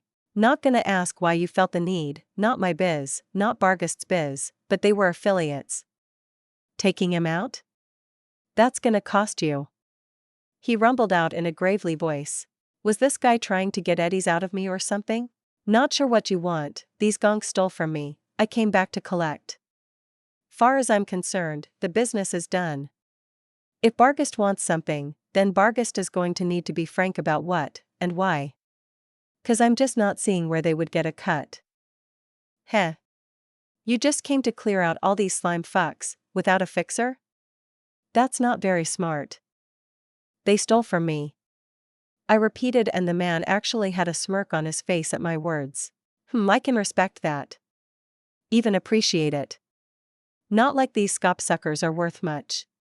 But still. Bargast had a deal with them. We like to keep things peaceful.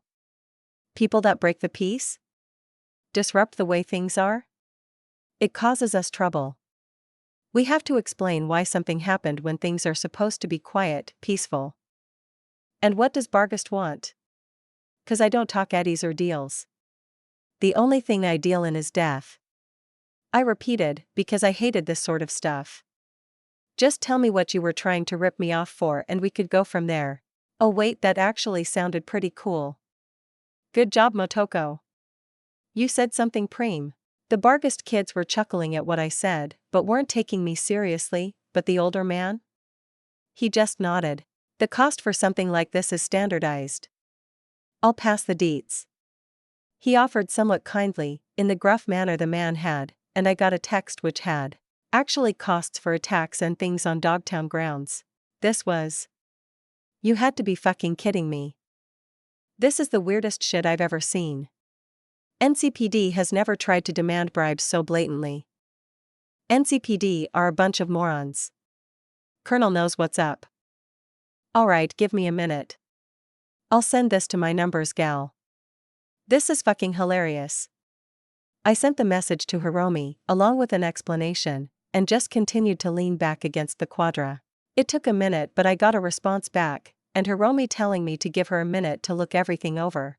So I just relaxed, waiting. The soldier chilled out. Even though I noticed that his eyes flickered to Becca, who was staying mostly hidden every once in a while. Don't worry. If a fight breaks out, you'll be too busy dealing with me to worry about her. I offered to the man, and there was that flicker in his eyes of surprise, before his face broke into a grin. Yeah, I think you're right on that. He gruffed out a laugh, and actually seemed to truly relax. Never liked these assholes. Always caused problems, liked to grab people they shouldn't and pretend they hadn't done shit. Biz is biz, but I appreciate them being gone. Hell of a lot of gonks to flatline in an afternoon. It wasn't too bad actually. I had to rush things a bit at first, 'cause they had my car. Some gonk stole it from the stadium parking lot, and I had to rush all the way here to make sure they didn't sell it off, or start taking it apart. After that, it was just systematic. I shrugged and my low-key response gave me a respectful nod. Hell of a job with just a few. You got what, 3, 4 upstairs? And that one with the HMG? Oh, they arrived after. I cleared the place before they got here. They're just here to get a return on my time investment. I offered, smiling at the semi-corpo speak. Hiromi would have been so proud if she heard me just then. Just you? Just me. I assured him, and the kids were scoffing none too quietly. Don't believe me? I asked them and one of them spoke to me, only after glancing at the old man. Fuck no. You're a kid, no hardware or shit. Those shitty arms of yours aren't impressing. The kid offered, showing off his own left arm, which was a pretty high-end Militech prosthetic. I've never had any issues with my condors. Good Militech hardware. Solid. I responded back, and to my surprise the old man nodded. Good replacements. Nothing flashy, but easy to install and handle. Exactly, and just for your information. I recorded a brain dance of the whole thing. Give it a few days or so, and it should hit the market. You can see for yourself what this kid can do. I smirked, although I guess I shouldn't be too judgy. I'd been thinking of him as a kid the whole time as well. No shit? He asked, and his buddies looked interested as well. But my eyes flashed as I got a call. Mind if I take this? I asked, and got a shaken head. Motoko. I got it handled, geez. How dare these idiots think they can try to push ***. Hiromi. Focus please ***. Go right. Sorry. Everything is paid, and not these extortionist rates. I contacted Bargast's guest services and got it taken care of. Tell them it's sorted, ***. My number girl says everything is sorted with your guest services. Tisk, damn it Sarge. One of the kids cursed. Fuck that, I wanted to get paid. Not how it works. I'll check in, and if that's the case we're done here. The old man offered and I nodded, and then not a few minutes later he nodded to me, his eyes turning back to normal as he turned and headed to the vehicle they had come in on. Man. You're so lucky. We'd have taken you out. One of the kids offered, pointing a finger at me, and making a shooting noise. So I shrugged, popped open my truck and hefted out my Urigan. Not if I took you and your giant target out first. I explained, and that caused all 3 kids to jump, and the Sarge to shift, looking ready to fight before I simply put my rocket launcher back in the trunk. They hurried out of there, but not before the Sarge gave me a look with all sorts of meaning. Itchy, Malcolm. Hurry up. I don't know how much longer we'll have for things to be quiet. After the Bargast thing we decided to pack up what we had and get out of there. Itchy Malcolm and Rebecca split off to leave Dogtown while I went to pick up Hiromi from the Heavy Hearts. As I pulled up, she was already waiting outside, which wasn't great. I'd prefer if she had stayed hidden inside, but she walked over as I popped the door and stepped half out. Hey. Sorry for the wait. Hiromi gave me a once-over and nodded and slipped into the quadra without a word. Strange. I got back in and started off. Hiromi wasn't on a call or anything. I made it to the checkpoint and then through before finally poking her. Everything okay? No, she replied back, and that didn't sound good. Hiromi? What's wrong? This is my fault.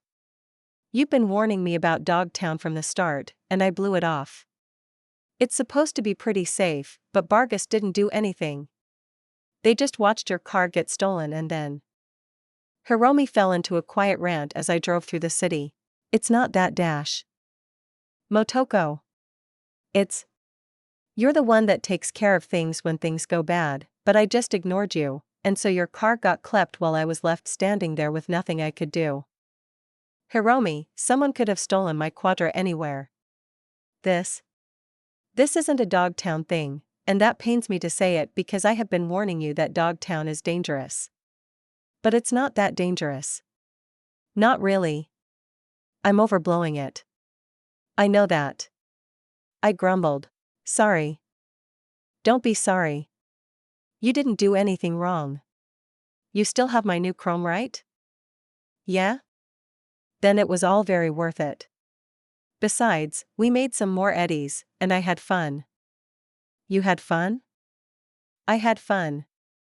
I confirmed, smiling at her, and that thankfully earned a small smile in turn.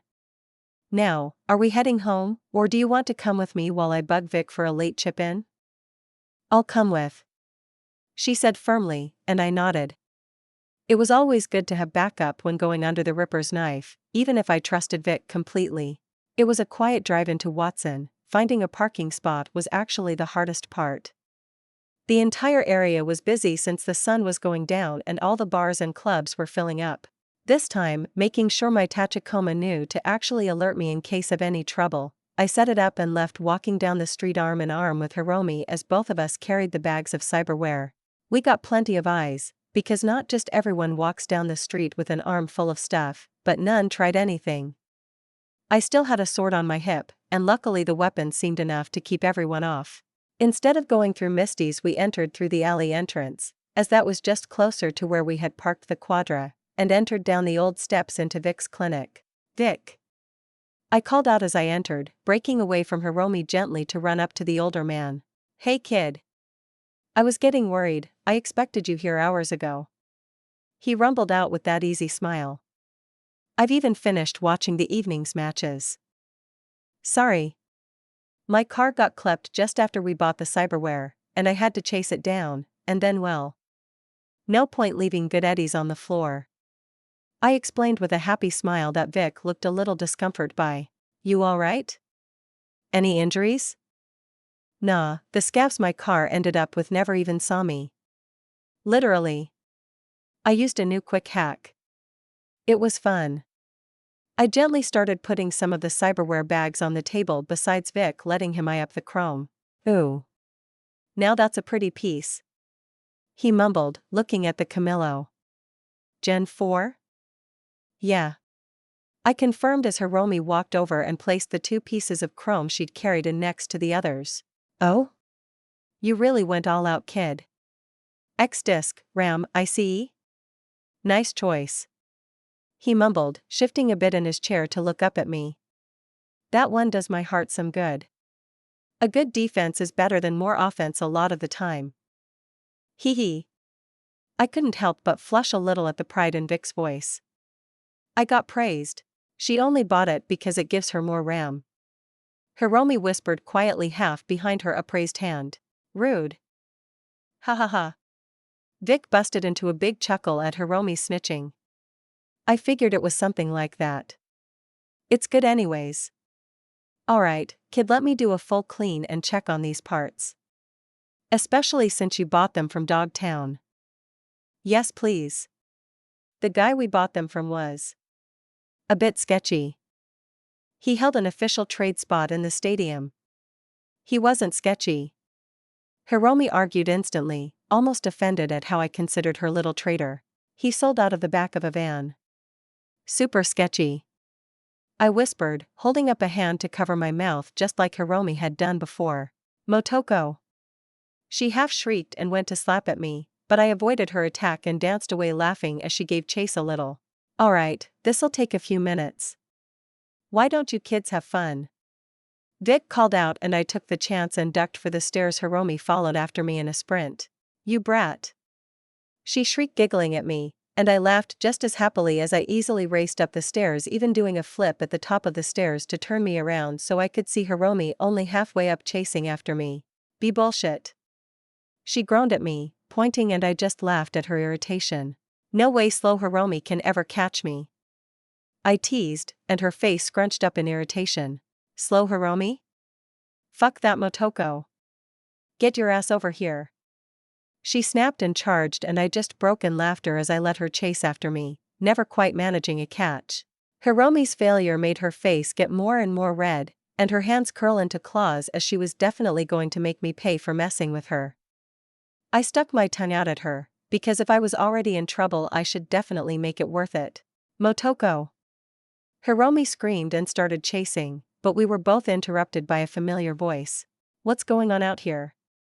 Misty asked, sticking her head out of the back of her shop, and I realized we were probably making a lot of noise. If Misty had a customer, that wouldn't be very zen. I smiled and made my move. Hiromi, charging for me, actually hit me, which surprised her, and so I grabbed her thighs as she hit my back, and spun around until she grabbed on, and then once I had a Hiromi backpack I stopped and smiled at Misty. Hey Misty, sorry for the noise. Just hanging out with my chum. I offered and made my way over. Hiromi adjusted herself against my back, even if her arm around my neck was a bit tight, as she grumbled in my ear. Motoko and Hiromi, nice to see you both again. Want to come in? She offered, and I nodded, following her into the shop. It would be a good thing to waste some time with until Vic checked everything over. Well, it's all clean now. Nothing too bad before. This X disc would have given you a nasty infection if you just stuck it in your head, and the RAM had a bug, but it was old. So probably wasn't your sketchy traitor. He wasn't sketchy. Hiromi grumbled, and Misty and I shared a look and giggled. I might have been riling up Hiromi explaining the day to Misty, and she was all grumpy about it. Thanks, Vic. I don't know what I'd do without you. Well, let's not find out. You ready for all of this? It's a lot of chrome, and you were trying to take things slow. I am. I've been taking it slow, but I do need to upgrade my rig a bit. I've got a netrunner challenge coming up, and I'll need the upgrade. My words didn't really earn me any points, and Vic looked me over for a long moment, before nodding slowly. Alright, kid. I'll trust you, but you know, if it causes issues, you show up here, and I can pull it without much trouble. Always better to handle chrome slow. I'll do my best to handle any conflicts, but this is 4 different pieces that all need to talk to each other. I know. I think I'll be okay, but I'll take it slow. He nodded and patted the chair, and I slid in, as he adjusted me up, to get access to my neural link, and then, like usual, his calm bedside manner took over, and he spoke soothingly, as he explained that he was pumping me with drugs that would loosen me up to make sure I didn't move while he was installing. Then, after a quick pinprick as the drugs were injected, I felt my whole body go loose, and he adjusted my head and started working. It was sort of soothing, actually. I could feel it, almost from a distance, like dental work after you're completely numbed up. I could feel the vibrations and the effects of him moving my neck around, popping the access panels on my neck, but there was no pain or real feeling of it.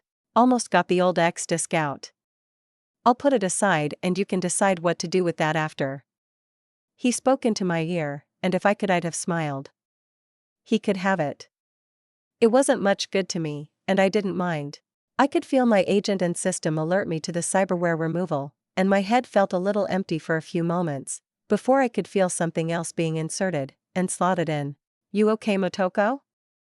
Hiromi asked from the side, and I really wanted to smile at her or roll my eyes, but everything was pretty loosey, so instead I just sent her a quick text. Motoko, tongue sticking out. I think that's a yes. She whispered, and Vic chuckled lightly, but I noticed it didn't even cause his hands to shake. She's fine. The kid's a champ under the knife. A real chrome head if I've ever met one. It's a good thing she knows restraint. I've seen a lot of kids like her lose themselves. Motoko will never do that. Hiromi argued instantly, but she went quiet when Vic sent her a quick look I could just barely see out of the corner of my eye. That's what they all think. Don't worry, Motoko's a good one, and I'll do what I can to make sure she's on the straight and narrow. You do the same? And she'll be right as rain. Now let me get this RAM upgrade in, you'll feel a little pinch. The RAM slotted and I felt the increase in functionality, like someone just made my arm longer, or my hand stronger. I loved it. Yeah, Vic was right. I was a chrome head.